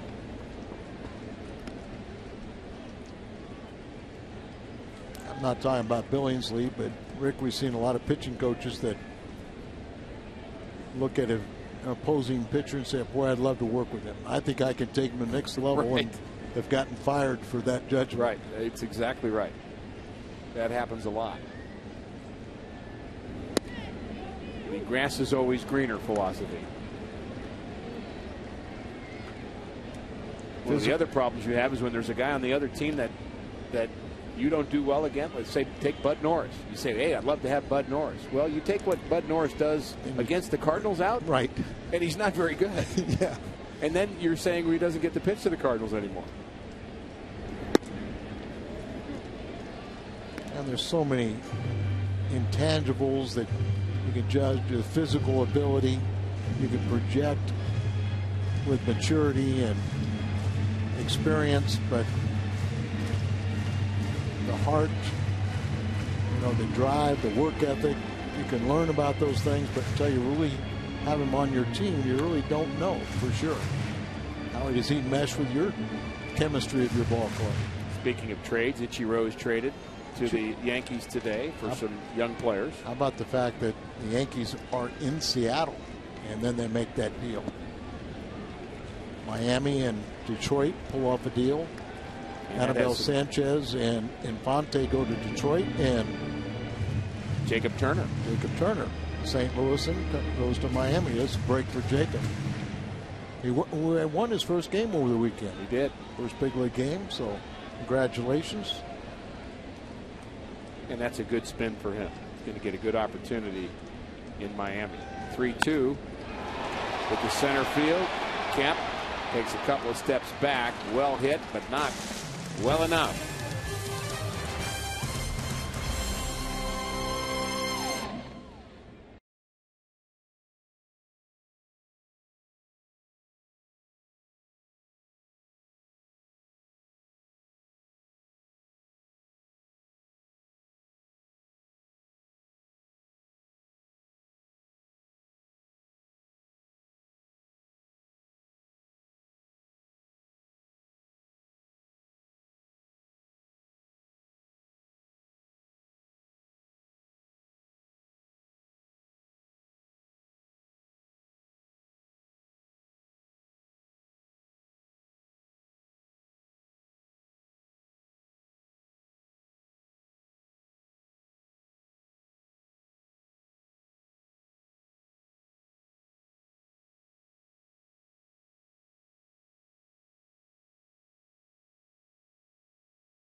West is brought to you by AT&T, the nation's largest 4G network. AT&T, rethink possible. By Ford, the official vehicles of the Cardinals. And by the State of Missouri Tobacco Quit line. Call 1-800-QUIT-NOW. Another 100-degree day and night in St. Louis. Cardinals trailing the Dodgers 3-1. Joe Kelly, a 3-run home run in the second inning. That's the only blemish on his performance so far. This week on Fox Saturday Baseball, the Red Sox head to the Bronx to take on the AL leading New York Yankees. Lead the AL East. Fox Saturday Baseball presented by Budweiser. It begins at 2:30 only on Fox. Yankees and the Red Sox.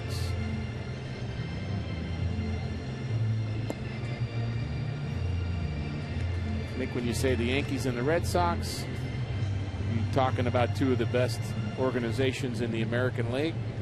And I think when you say the Dodgers and the Cardinals, you're talking about the two premier franchises in the National League. Don Mattingly has been a part of a few Sox-Yankees games over the years. Captain of the Yankees during his playing career, and just outstanding hitter in his own right. Good all-around player. Of course, it's a little unusual to see the Yankees where they belong on top of the division, but Boston in last place. 500 team, but 9.5 games back behind the Metropolitan. Well, not the Metropolitan, the Bronx Bombers. Not as disappointing as what we're seeing with the Phillies in the National League. Wow.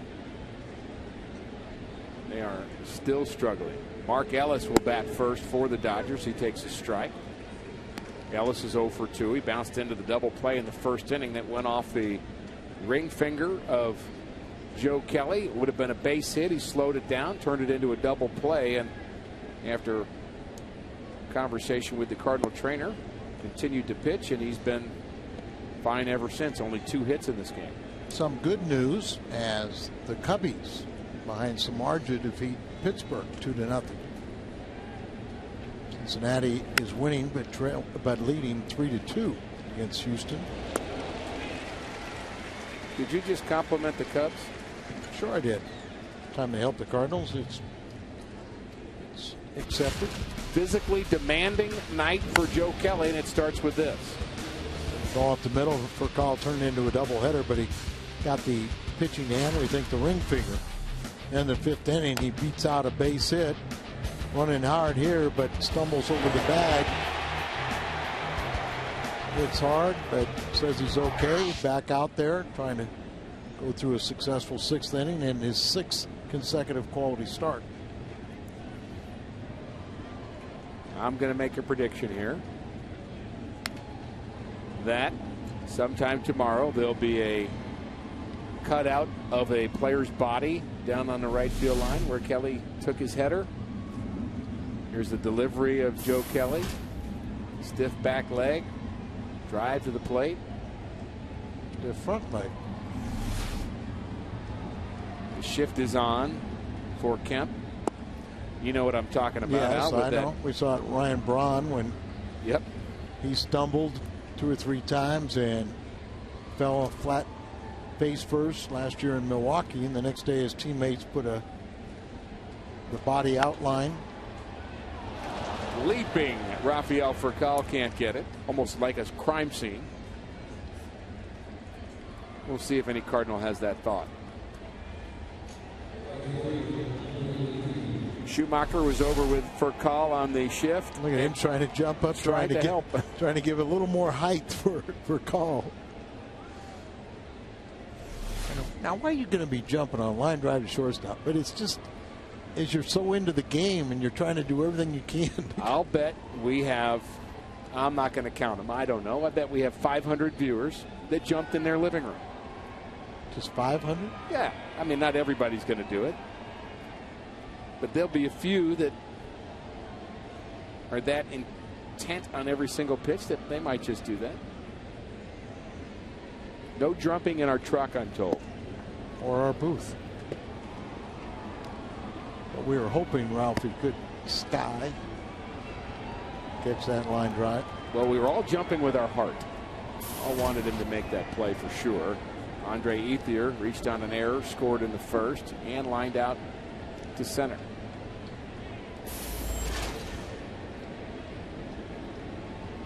Nice lead for Kemp. Kelly very quick with that move. Quick feet. Swing the bat a little bit. Can run. So I think he's a decent athlete. Help him field his position, do all little things. Should be his last inning. We hope he gets through it. Marte warming up for the Cardinals. You mentioned at the top of the telecast that he has had 5 straight quality starts. And if he gets through this inning, 6 innings, 3 runs, he can add another. Add another, and of his 3 runs he's allowed, the 3-run home run. Remember, Ethier, the batter, reached on an error, so it's 2 earned.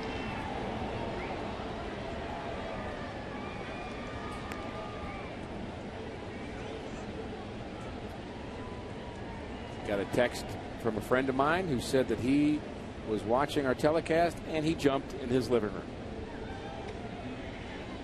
Told you. That's 400.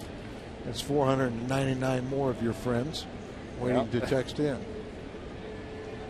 Well, not sure I had that many friends, first of all. Friends of Rick. Yeah, why did Van Slyke jump? Wasn't him. Line drive in the gap. This is trouble. Ethier splits the gap in left center. Kemp rounds third, and he's going to be held up there. We know he's been dealing with his hamstring issues all season long, so he's not running at his best. So the double in the gap and the good play by John Jay keeps the Dodgers from adding on.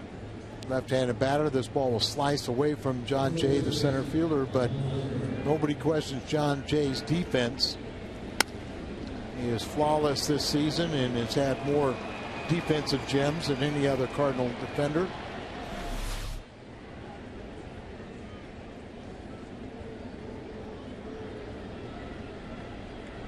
Infield in.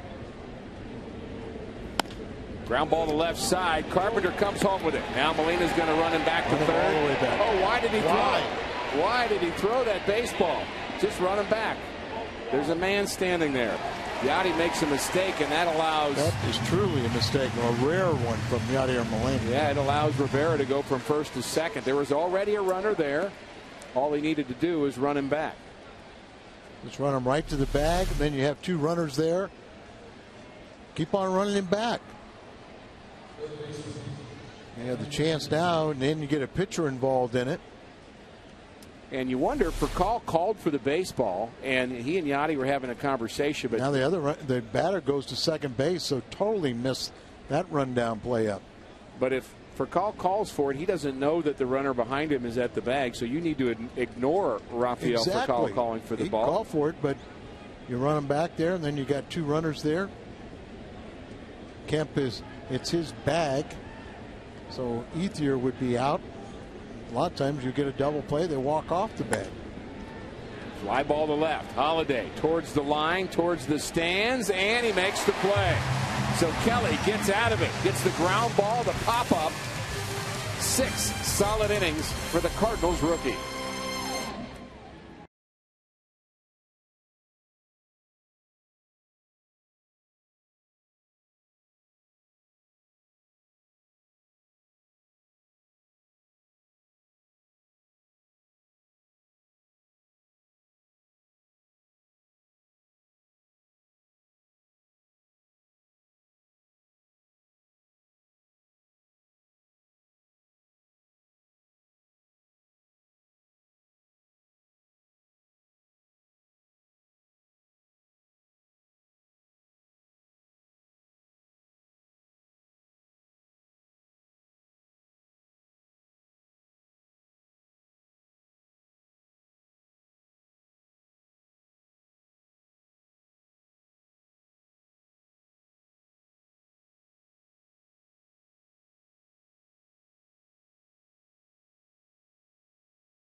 Opportunity to add Hall of Famer and Cardinals legend Bruce Sutter to your bobblehead collection. Put it right next to Al Roboski and Jay Randolph.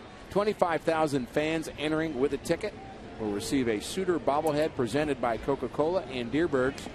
For more information and to purchase tickets, visit Cardinals.com.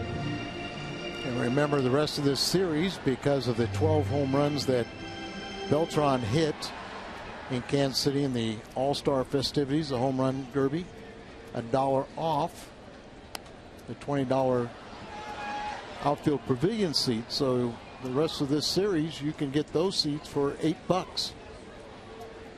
about that? That's an interesting way to keep score.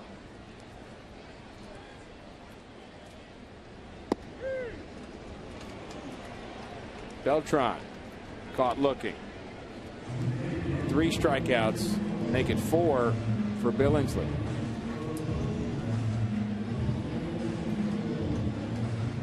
Big fan. A lot of ways to be entertained here at the ballpark.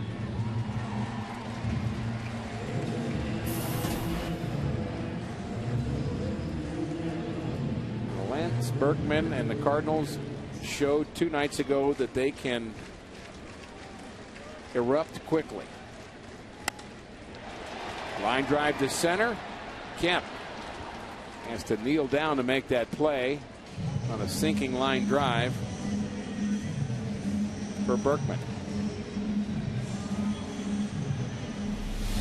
Lance still trying to find his bat speed, his timing a little bit, but getting very, very close. Hit that ball right on the nose. Sure did. Not much success against Billingsley, but did have the RBI single in the first. Cardinals have stranded 5 in this game to this point. Joe Kelly on the short end again. His team trailing 3-1. Kelly just one big league win with all the very good outings that he's had. His record's just 1-2, but 6 innings, 3 runs, 2 of them earned. Just keep on doing what he's doing, and still a good performance. He's winning over his teammates. No question. And he's just, the only thing you could ask of a starting pitcher is keep your team in the game. Give them a chance to win, and he's doing that and more. And eventually, look at some of that run support that Lance Lynn has got. Of course, Lance hasn't needed as much support as he's gotten, as he's 12-4 now.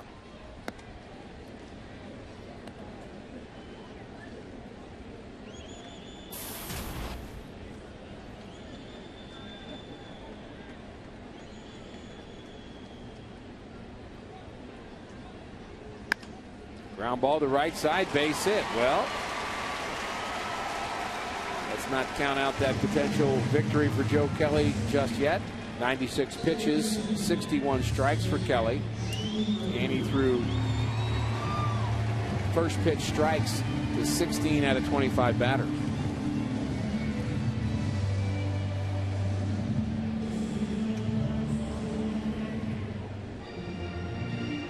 Fernando Salas now throwing.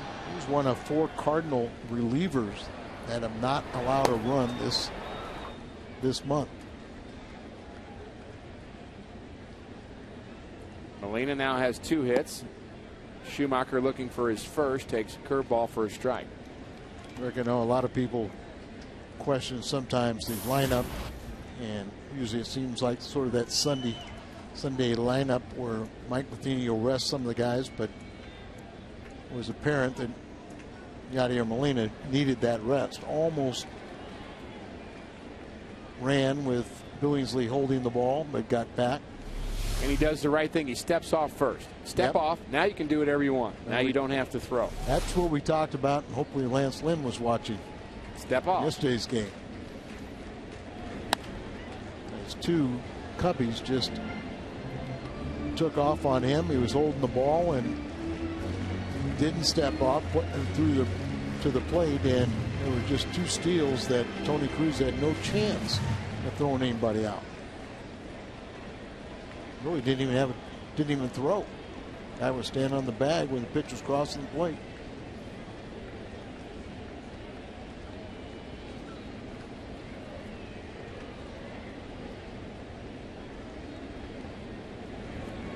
Ball gets past the catcher Ellis, right through the wickets. Molina advances to second on the wild pitch. A wild pitch, and the first person to tell you would be A.J. Ellis that he should have blocked the ball. No question. Goes down. Oops. Kind of caught in between, but didn't get that glove. That glove was just there to stop the ball, but going between your legs. And then you're hoping for the bounce and bounce up, and you golf it as you throw your upper body over the ball and use that chest to pass ball. How about that? I'm okay with that. I am too, because Bull said it should have been blocked, but rarely when a ball touches the dirt is it ever called a pass ball.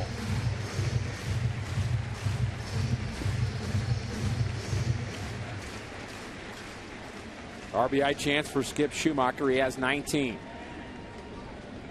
Make it hurt. Big lead for Molina. Fastball misses high.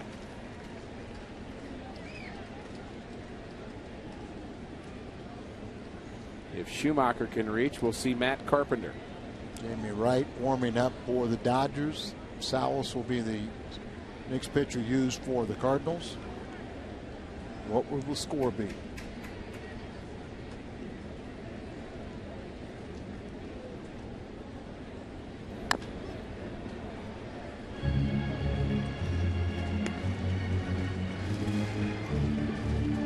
Skip looking for his first home run of the season. Picked up a double and a triple the other day in the big 7th inning. Crushed that ball, didn't he? Yes, he did.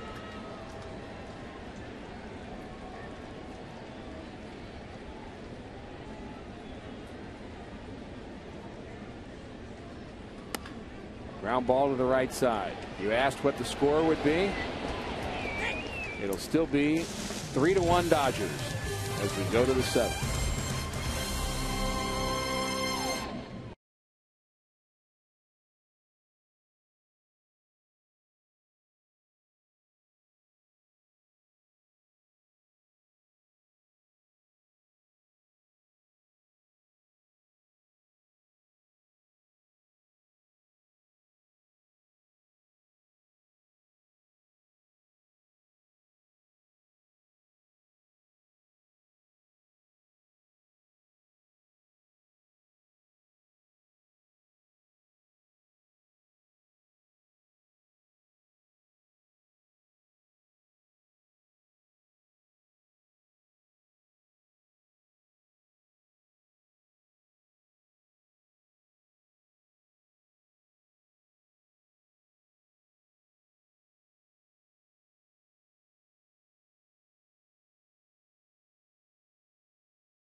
Trivia question: which team has the lowest ERA by starting pitchers since 1921?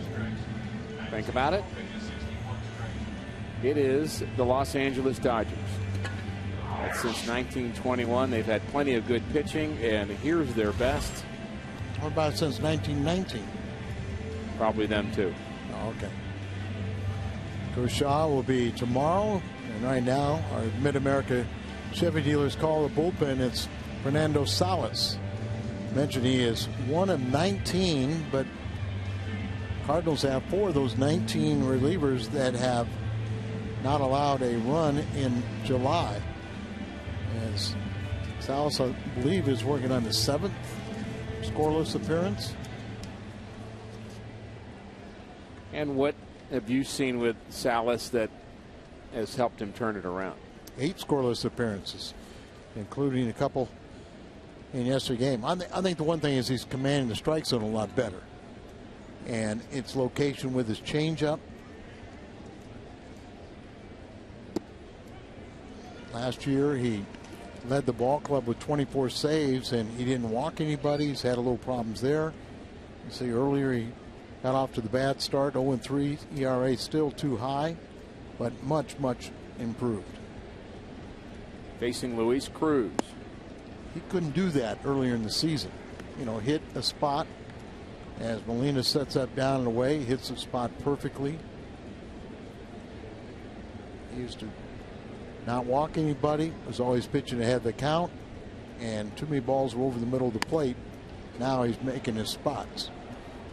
It's a spot there, but Cruz spoils it. He suffered the walk-off walk against the Dodgers in LA, one of the 3 Cardinal losses there.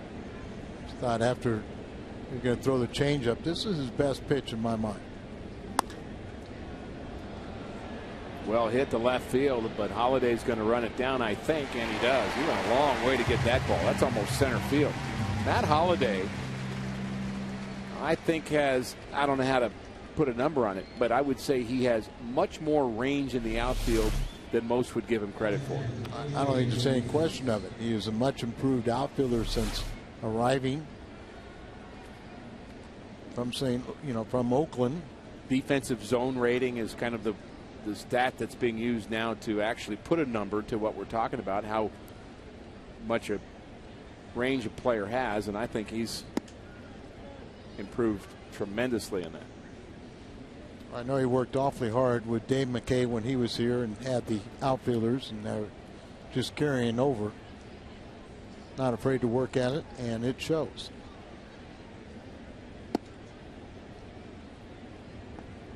Tony Gwynn Jr. on deck. So Billingsley's night will be through. They have some hard throwers in their bullpen. There you see Gwynn.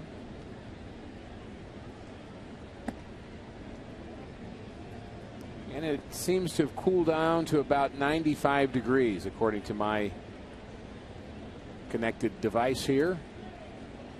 Tony Gwynn, somebody should help him fix that little fashion faux pas he's got going on.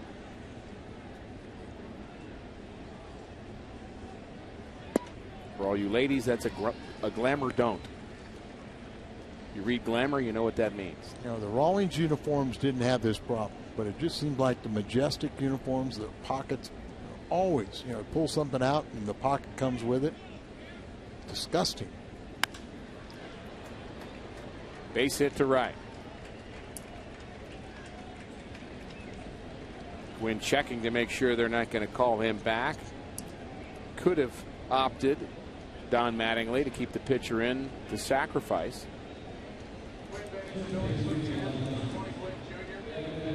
Let's check out the location of this last one. Looked like set up away and ball down a little bit in the middle of the plate. Not bad, but hold it to a single. And now Mike Matheny will go out and make a pitching change. Browning is warming up. Left-hander for the Redbirds. And that'll be it for Fernando Salas.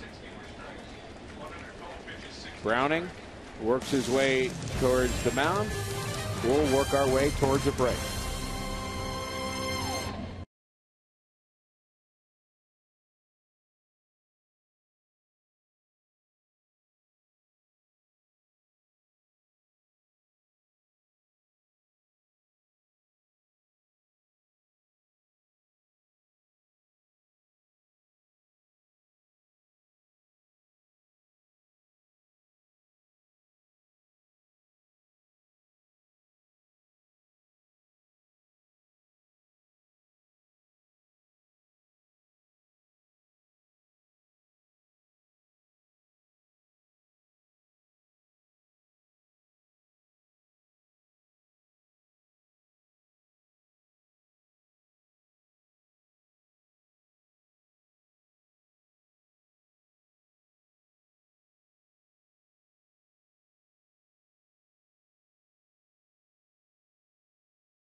The Dodgers threatening here in the 7th, but all their runs came in the 2nd. Our Nissan drive of the game. Luis Cruz, just his 2nd home run off of Joe Kelly, and Barrett Browning is the left-hander. Our Mid-America Chevy dealers call to the bullpen. Cruz was an all-star at Pacific Coast League. Barrett Browning was the lone representative at the all-star game for Memphis. Pitched very well. Appeared for the 10th appearance. And he was busy on the road trip. He pitched 4 out of the 5 games on the trip. 27 years of age. Lefties are 0 for 10. Righties 3 for 16 against him. Ryan Fuentes is now at Springfield as Cardinals sign him, and he has a contractual agreement that he can walk away from Cardinals if he's not brought up by July 31st. But there's no reason to think that Browning might be sent down. I'd keep 3 left-handers the way Browning is pitched. I would agree. Base hit up the middle. First ball hitting is Tony Gwynn Jr. That's with the assumption that he would continue to get left-handers out.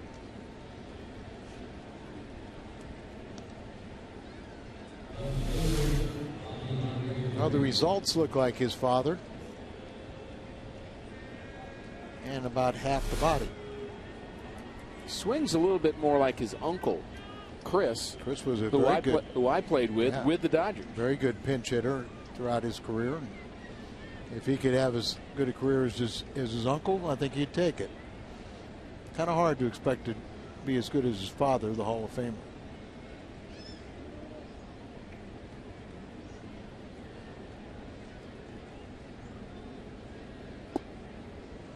Off-speed pitch, strike 1 to Abreu.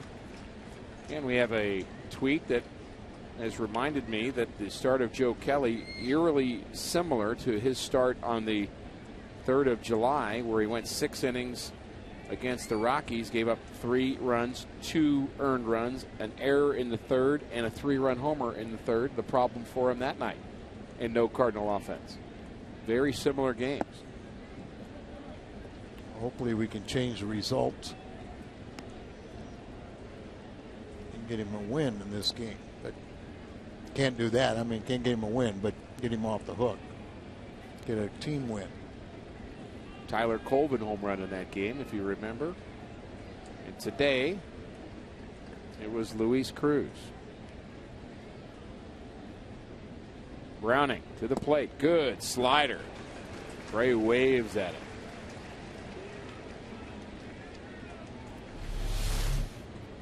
Browning doesn't throw particularly hard, but he's got a very good breaking ball. It seems like he has a late break to it. He's spotted pretty well, but what I like about him is he's 27. He's not afraid. Even though he doesn't have a outstanding fastball, he's not afraid to use it, and he spots it well. He's ahead of the veteran Abreu. Checks the runner at second, and the pitch inside. Get off my plate. Every once in a while, you got to tell a hitter that. No doubt. Ball had a little running action in on the left-handed batter. Does that set up the breaking ball away, or does he follow it back inside and have Abreu jam himself?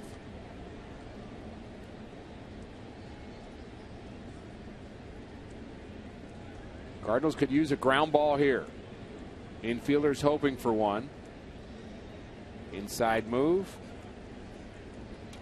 Keeps Ellis honest. He's the runner at second. Gwynn at first. A couple of base hits here in the Dodgers' 7th.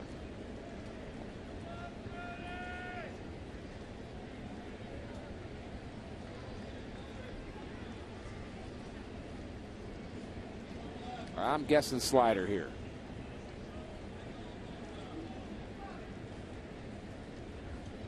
The 2-2 is a fastball. I'm out, and so is Bobby Abreu. Bobby Abreu can't believe it's still standing there, and now slowly walks away. But 87 miles an hour. But when you can spot it down and away, You know, you're doing your job. Freezing a good veteran hitter. He's thinking breaking ball. Right at the knees, down and away, paints it. And that'll be it for Barrett Browning. Double switch. Descalzo comes in. Marte warming up.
He'll bat in the 9th spot and play second base. He replaces Skip Schumacher. And in his spot will be the Cardinal reliever Victor Marte. 7th inning has been a problem inning for the Cardinals at times during the year. Marte a chance to close out the 7th and put a 0 up as the Dodgers lead by 2. Cardinals are getting much better at solving the 6th and 7th innings. Third pitcher used here. Marte was good early in the season, coming in and cleaning up an inning. But of late, he's been victimized by the home run ball. 3 of his last 6 appearances, he's allowed a home run ball. That's a little better because the last time he got through it without serving up one. And all he needs is a ground ball to pop up here from Mark Ellis, who's 0 for 3.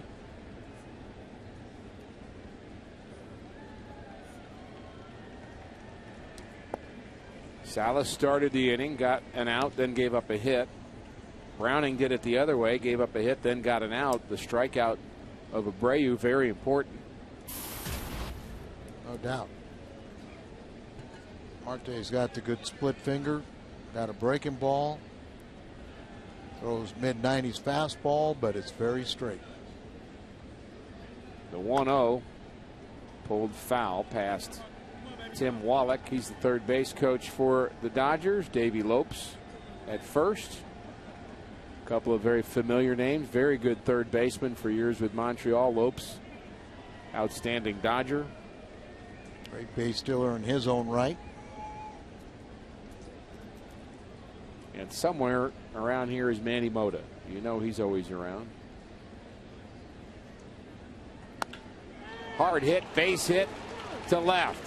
1 run will score. The ball gets past Holiday and into the corner. 2 runs score on the double for Mark Ellis. Now it's 5-1 Los Angeles.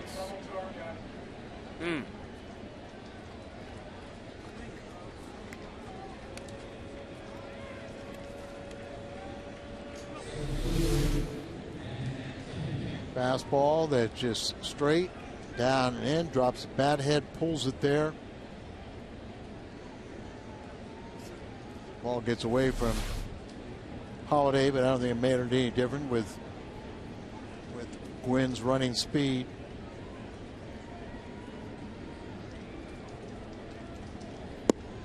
Good slider there. So all three Cardinal relievers in the inning giving up one hit. Talking about how a reliever comes in and that first batter he faces is critical, especially when you have runners on base.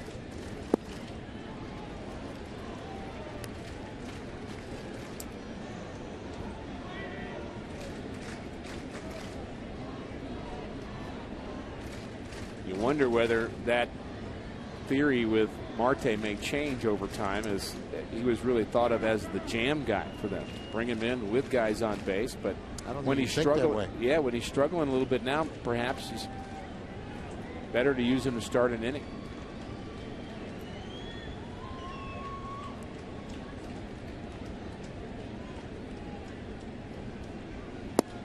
Barrett Browning is 3 times left the runner on, and all 3 times guys scored. Dodgers get 2. Time to stretch.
Top of the 7th inning, a 2-out double for Mark Ellis.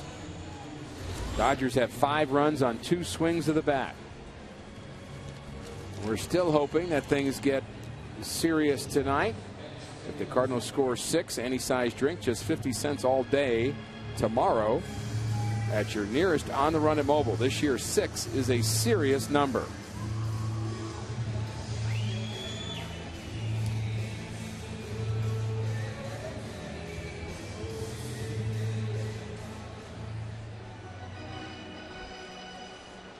Jamie Wright will pitch the 7th.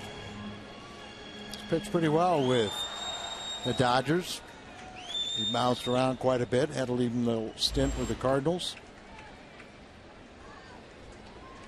Rick, we talk about relievers coming in, and it's magnified when they have runners on base, but Jamie Wright has done the job of facing first batters. 6 of 31, a 194 average with 12 strikeouts. Line drive right to the shortstop. Retires Carpenter. Amy is 81% of the time it gets a ground ball. It's also a good stat. He was a non-roster invitee to the Dodgers spring training camp. 37-year-old right-hander. You mentioned he's been around. He played for the Cardinals. It was 2002. That's how long ago that was.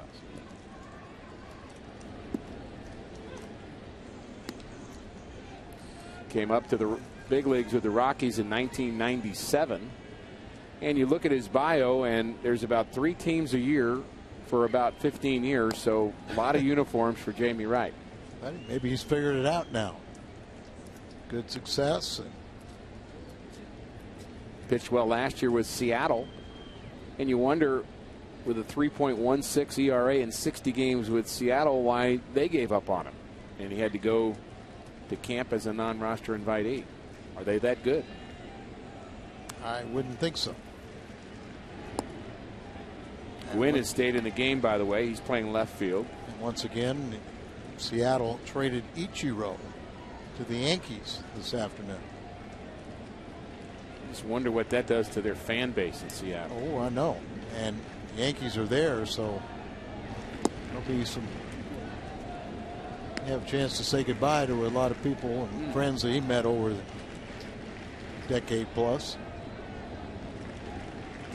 I would have thought he would have stayed a Mariner for his entire career. He was rumored. He was rumored to be, that they were looking to trade him, but it is a little shocking. Broken bat liner. Descalzo is retired. He came on with a double switch, so Jamie Wright looking for a 1-2-3 inning in the Cardinals' 7th.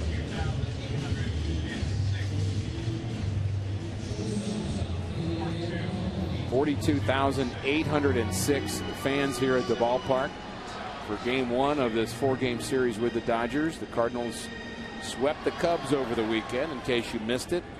And I can't believe that you would have missed that. And what is the final on Ryan Dempster?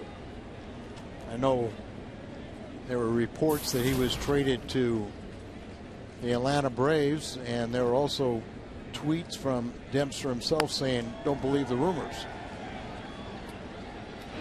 We will try to get to the bottom of that. Percal bounces out. Good inning for Wright.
Midwest 5-1 Dodgers. Let's go to Pat Paris in our studio with this Bommarito Sports update. Pat.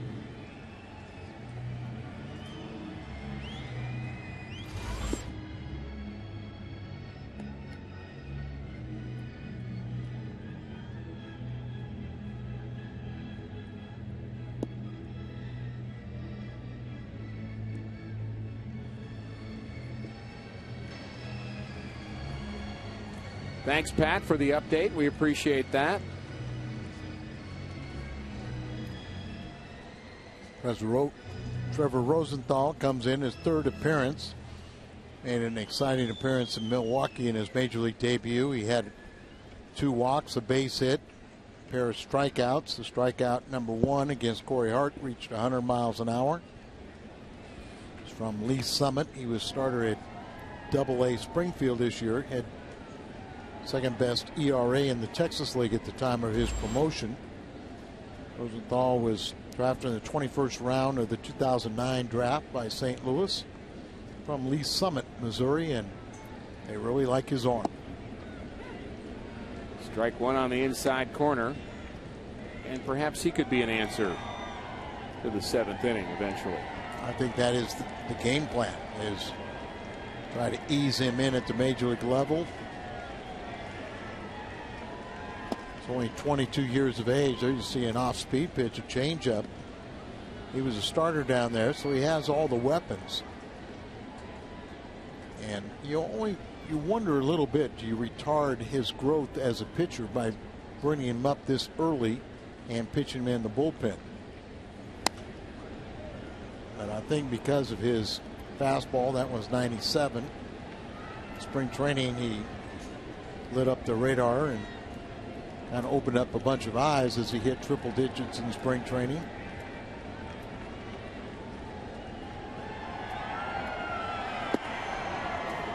There's almost triple digits right at your front knee. Ether is going, what? We got a 5-1 lead. Got a young kid out there throwing hard, and I don't want to get hurt. I'll get 2 hits tomorrow. Sometimes that's the approach.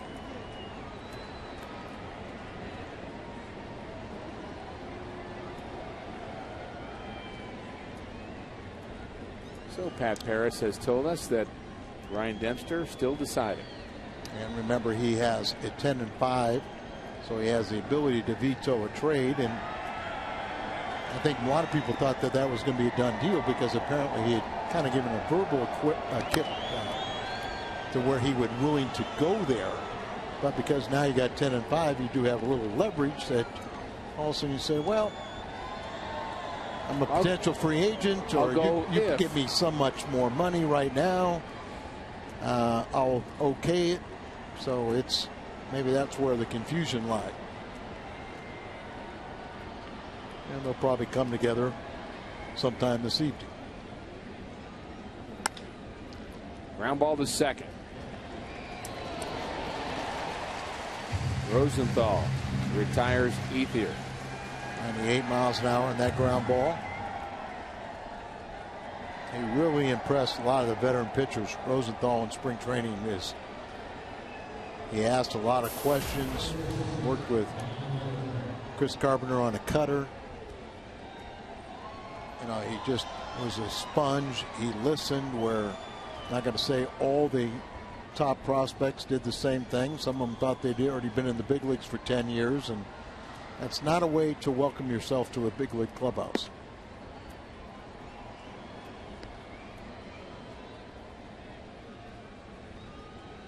Ichiro, in his first at bat as a Yankee, did what he's done quite a bit. Base hit. How about that, Al? About the fact that Jeter, A-Rod, and Ichiro entered the game with 8,613 combined hits. How about that?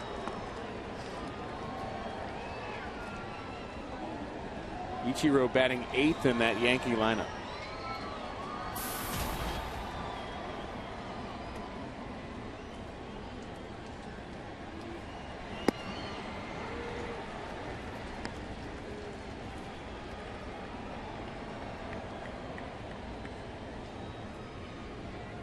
I, for one, would like to see Rosenthal throw 2 innings tonight. Might happen. Rivera lines out.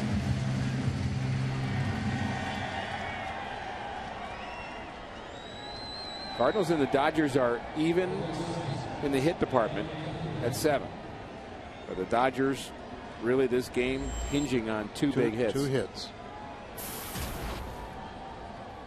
Adam Kennedy scored on one of those hits, the Cruz home run in the second. He had a base hit, but he pops this one up. For Call, range is over, and no problem with that. Cardinals have 2 more chances. Jay, Holiday, and Bert Beltran.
Midwest is brought to you by Smooth Bush Beer and easy drinking Bush Light.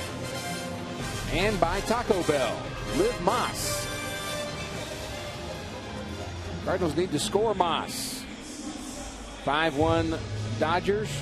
5-7-0. 1-7-1. And the Cardinals have the right guys in the 8th in Jay, Holiday, and Beltran. Our Schnucks difference maker is Mark Ellis, the second baseman. His 2-run double has stretched this lead.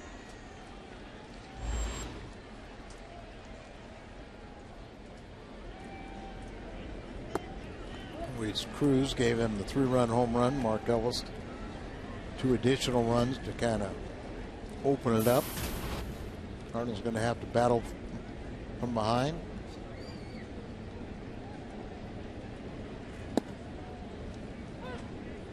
Most baseball games, you can look back after it's over and you can kind of throw it all in a pot and say, well, you know, there's 4 or 5 pitches, 4 or 5 at-bats that made the difference. 4 or 5 things, maybe fundamentally, that happened or didn't happen that win a game and lose a game. Maybe a few more than that, but ones that stand out tonight, pretty obvious. A couple of pitches is the difference. Sometimes you look at it and it's not team beat you, it's you lose it. I don't think you can really say that about this game because 3-run home run and then a key at bat with 2 men on and both of them score.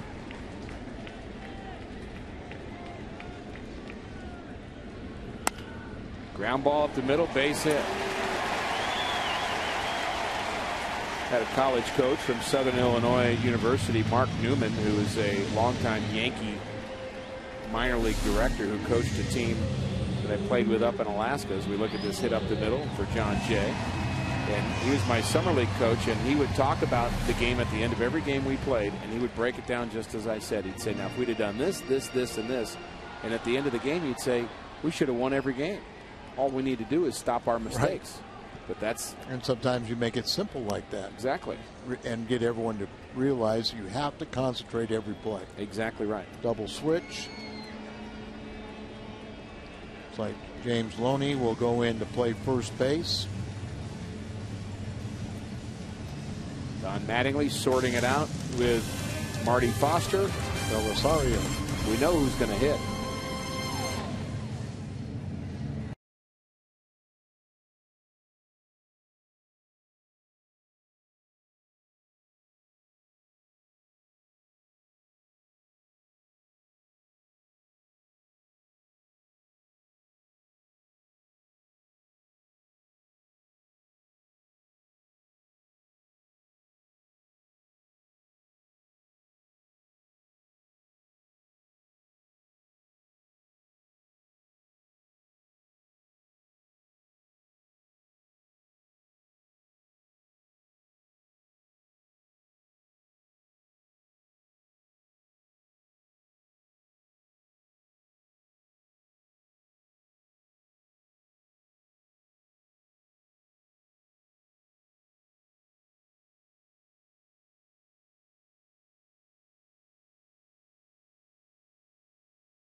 One of the moment is their reliever, Ronald Belisario.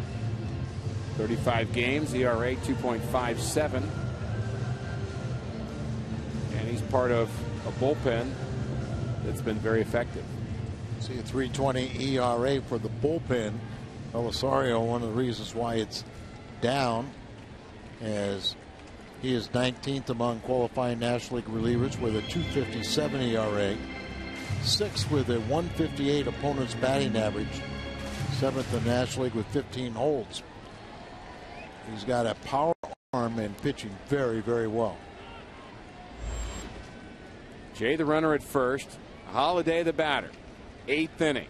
Cardinals need runs. Ball 1. How much fun would a comeback be tonight?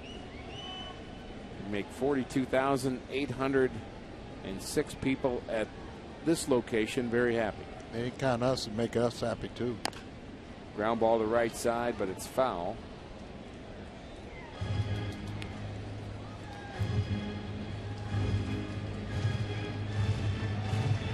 Rosario had some personal problems, got those issues taken care of, and he's pitched very, very well.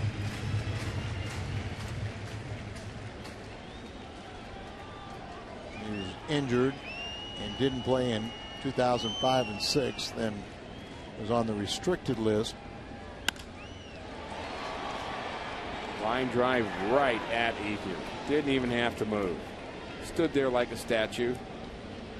1 out. Rosario was on the restricted list last year, didn't play, and got off that list and has been very, very good out of the bullpen for the Dodgers.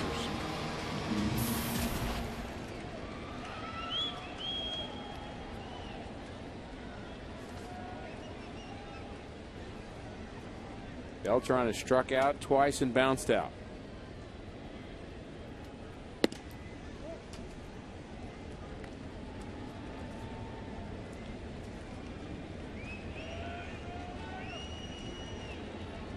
Opponent's batting just 158 against this right-hander. He's only given up 1 home run in 35 innings. It'd be a little deceptive for the West Coast clubs. Agreed. It's very tough to hit home runs at night in California. Ballparks play a lot different during the day, especially San Diego. There's a long one to right. Could it be? It's gone. There's a home run, and it's Carlos Beltran. And it's now 5-3 Dodgers.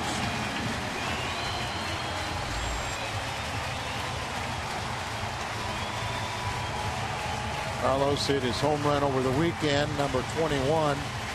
And he said the good thing about that is I know home runs will come in bunches. He had gone a long time without a home run. June 24th before he hit one over the weekend, and now he's added a second. 2 more RBIs up to 71. And all of a sudden the Cardinals are coming back to life. It's 5-3. And what a comeback this would be. And I know what folks are thinking now. Oh, for those 2 runs in the 7th. Not only that, but good things for the Cardinals fans to think about too is David Freese and Alan Craig on the bench. Absolutely. Great point. Berkman at the plate now.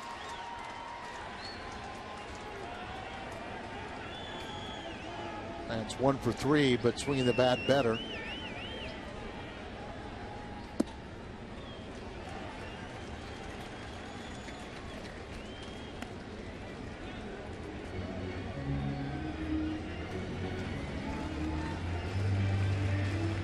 Cardinals getting back into this game. Mitchell Boggs is throwing.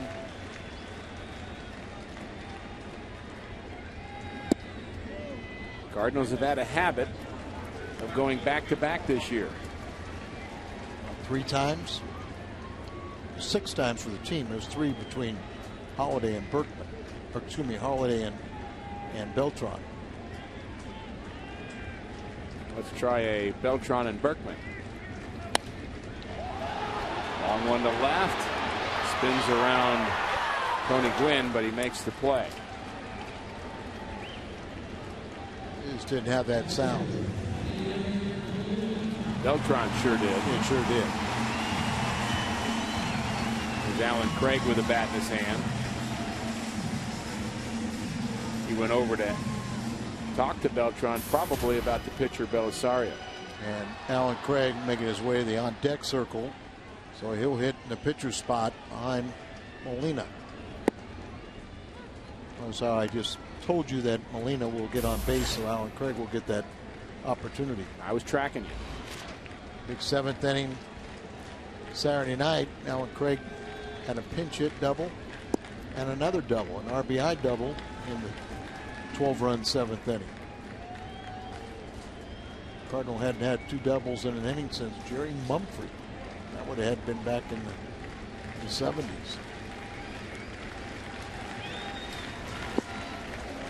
Ball 2.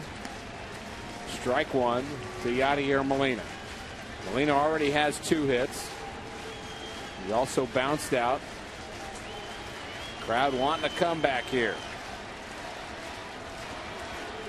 Channing Yadi. Line drive to center. Kemp takes it off the turf. And the Cardinals are retired in the 8th. Inching back into this game, however, 5-3 Dodgers.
St. Louis coming up after the game on the post-game edition of Missouri Lottery Cardinals Live.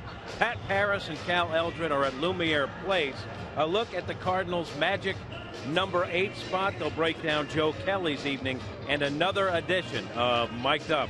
Carlos Beltran cutting into the Dodger lead. We go back to the booth and Rick and Al. Gentlemen. Thanks, Jim. I appreciate it. Carlos Beltran, 2-run home run in the 8th inning. Cardinals now trail by just 2. And Luis Cruz is one of the reasons the Dodgers have a lead. 3-run home run in the 2nd, facing hard-throwing Trevor Rosenthal. 96 on that fastball that gets away from it.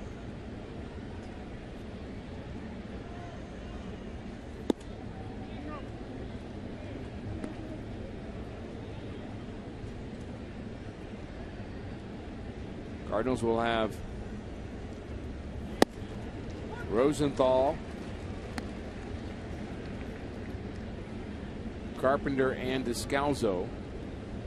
Obviously a pinch hitter for him. Other choices loom besides just Alan Craig. Also David Freese, Tony Cruz, Tyler Green available. So pinch hitter, Carpenter, Descalzo, then the top of the order in the bottom of the 9th. Rosenthal gets Cruz.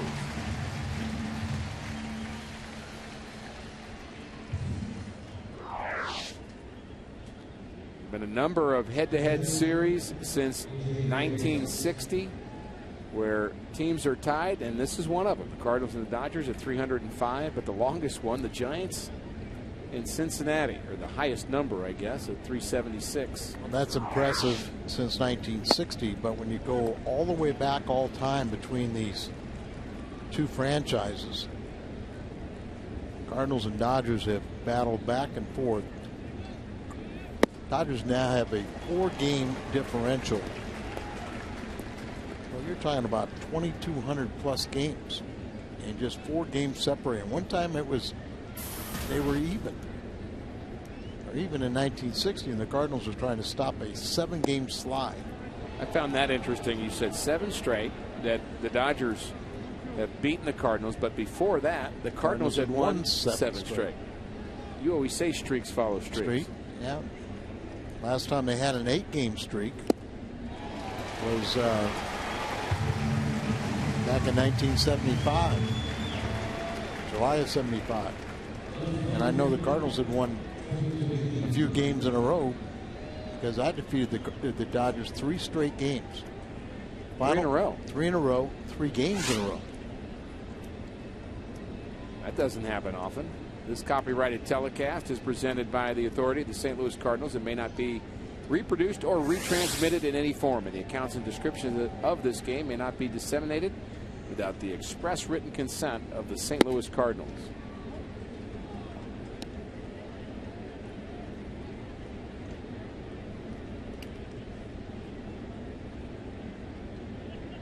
Had to be a thrill for you, being a Californian, beating the Dodgers 3 in a row.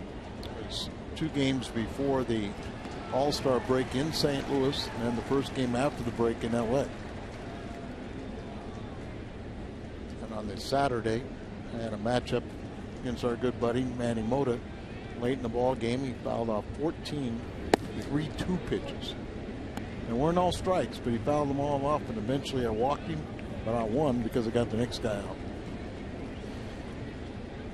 What a great hitter Manny is, and a better person. No doubt about it. Always in a good mood. 98 from Rosenthal. Manny does not change a bit. Looks the same to me as he did 30 years ago. I played with Manny in the Dominican back in 1969. He is a legend in the Dominican Republic. And it's Manny Mota Little League. 3-2 to Tony Gwynn. He tried to hump up there as 99, and we're going to hit 100 on this 3-2 pitch. Gwynn had a big hit in that 7th inning. Yes, he did. Hard hit to center field. It was just 98, and it was run down by John Jay. Kenley Jansen is the closer. We'll see him next.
For the Dodgers, a catcher for most of his baseball life, then turned into a closer. Sounds like our guy, Jason Mott. Jansen throws hard, and he's here to close it out in the 9th for the Dodgers, who lead 5-3. Save all that wear and tear on your arm. Learn some good mechanics, being a catcher. And then when you change over, Figure you can't hit a curveball, so you become a pitcher. Late inning guy. Jansen, 18 saves on the season, ERA under 2. He's allowed just 5 singles while striking out 19 and giving up just 1 earned run. 2 runs total in 14 appearances since June 15. Rally caps are on. Never too young to learn about rally caps. Alan Craig bats first for St. Louis. He's got a 6-game hitting streak on the line. 8 for 22, 364 with a home run. On the homestand, 4 for 10, 47 RBIs in 54 games for Alan Craig. Quite the hitter. Cardinals need base runners.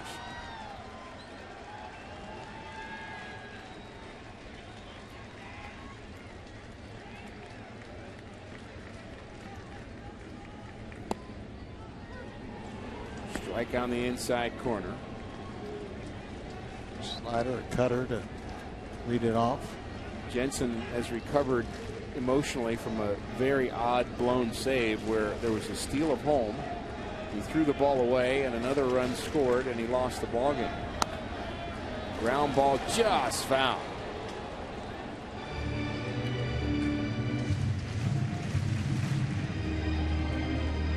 Steal of home, huh?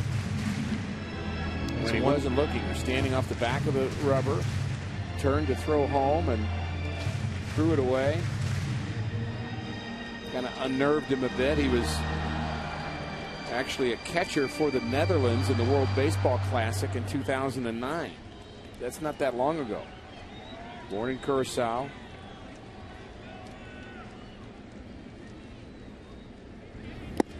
He's figured out this pitching thing. He strikes out Craig to start the ninth.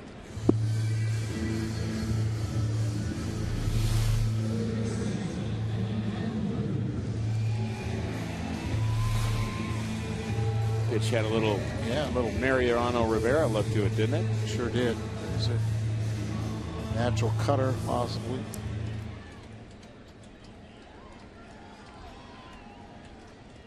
Matt Carpenter, a single, stolen base, bounced into a double play and lined out.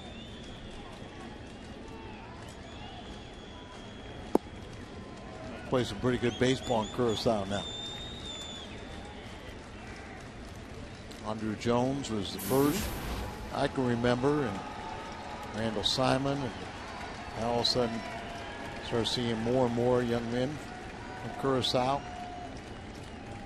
Been to that little island. It's a beautiful little colorful island in the Caribbean.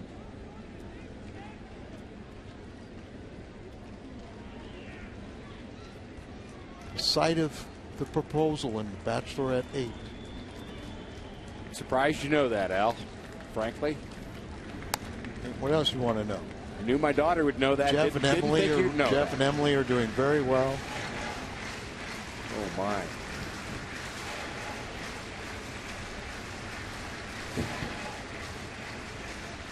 Or Arnie.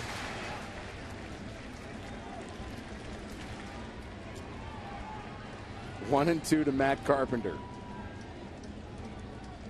Descalzo on deck.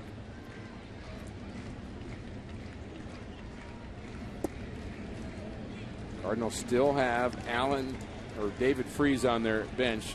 They've used Alan Craig in this inning, but Freese is available.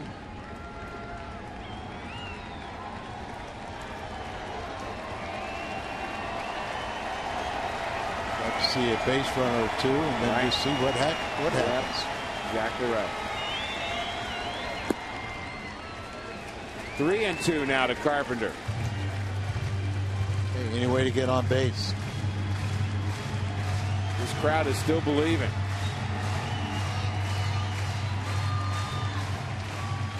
$42,000 plus on a Monday night.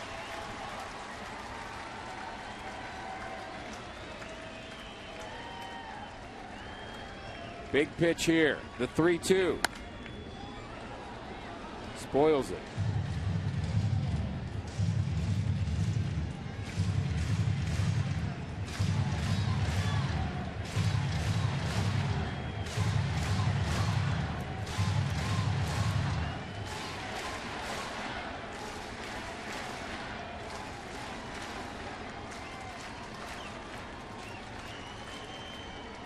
Another payoff pitch.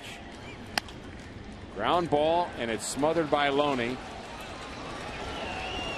And he takes it himself. Our Budweiser player of the game, 100 pitches of Chad Billingsley. Came off the disabled list for the Dodgers, made the start. They're happy with that. And they're also happy to think that he was the weak link in the 4 starters the Cardinals are going to see this series. Certainly not going to get easier tomorrow. Not against Kershaw. Cardinals have seen and hit Harang and Capuano before. Right. Kershaw, he's a different story. Cardinals will not lose ground to Pittsburgh if they lose this game, but they will to Cincinnati, who has an 8-2 lead in the bottom of the 8th against Astros. Daniel Descalzo came in the 7th inning as part of a double switch. Last hope for the Cardinals here in the 9th. Adam Dunn hit his 394th home run, passing Jim Edmonds for 54th place in the all-time home run list tonight.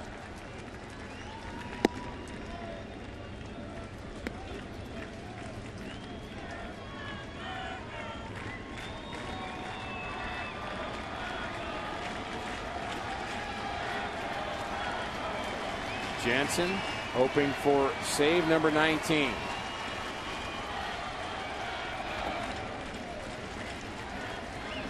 Hoping to extend the Dodgers winning streak to 5. Cardinals with a 3-game win streak on the line here. And the Dodgers trying to beat the Cardinals for the 8th straight time. If the Cardinals can win 3 out of every 4 the rest of the way, I'll take my chances. I would love to see a 2-out comeback. Will it happen? The 2-1. Good swing. Descalzo fouls it back.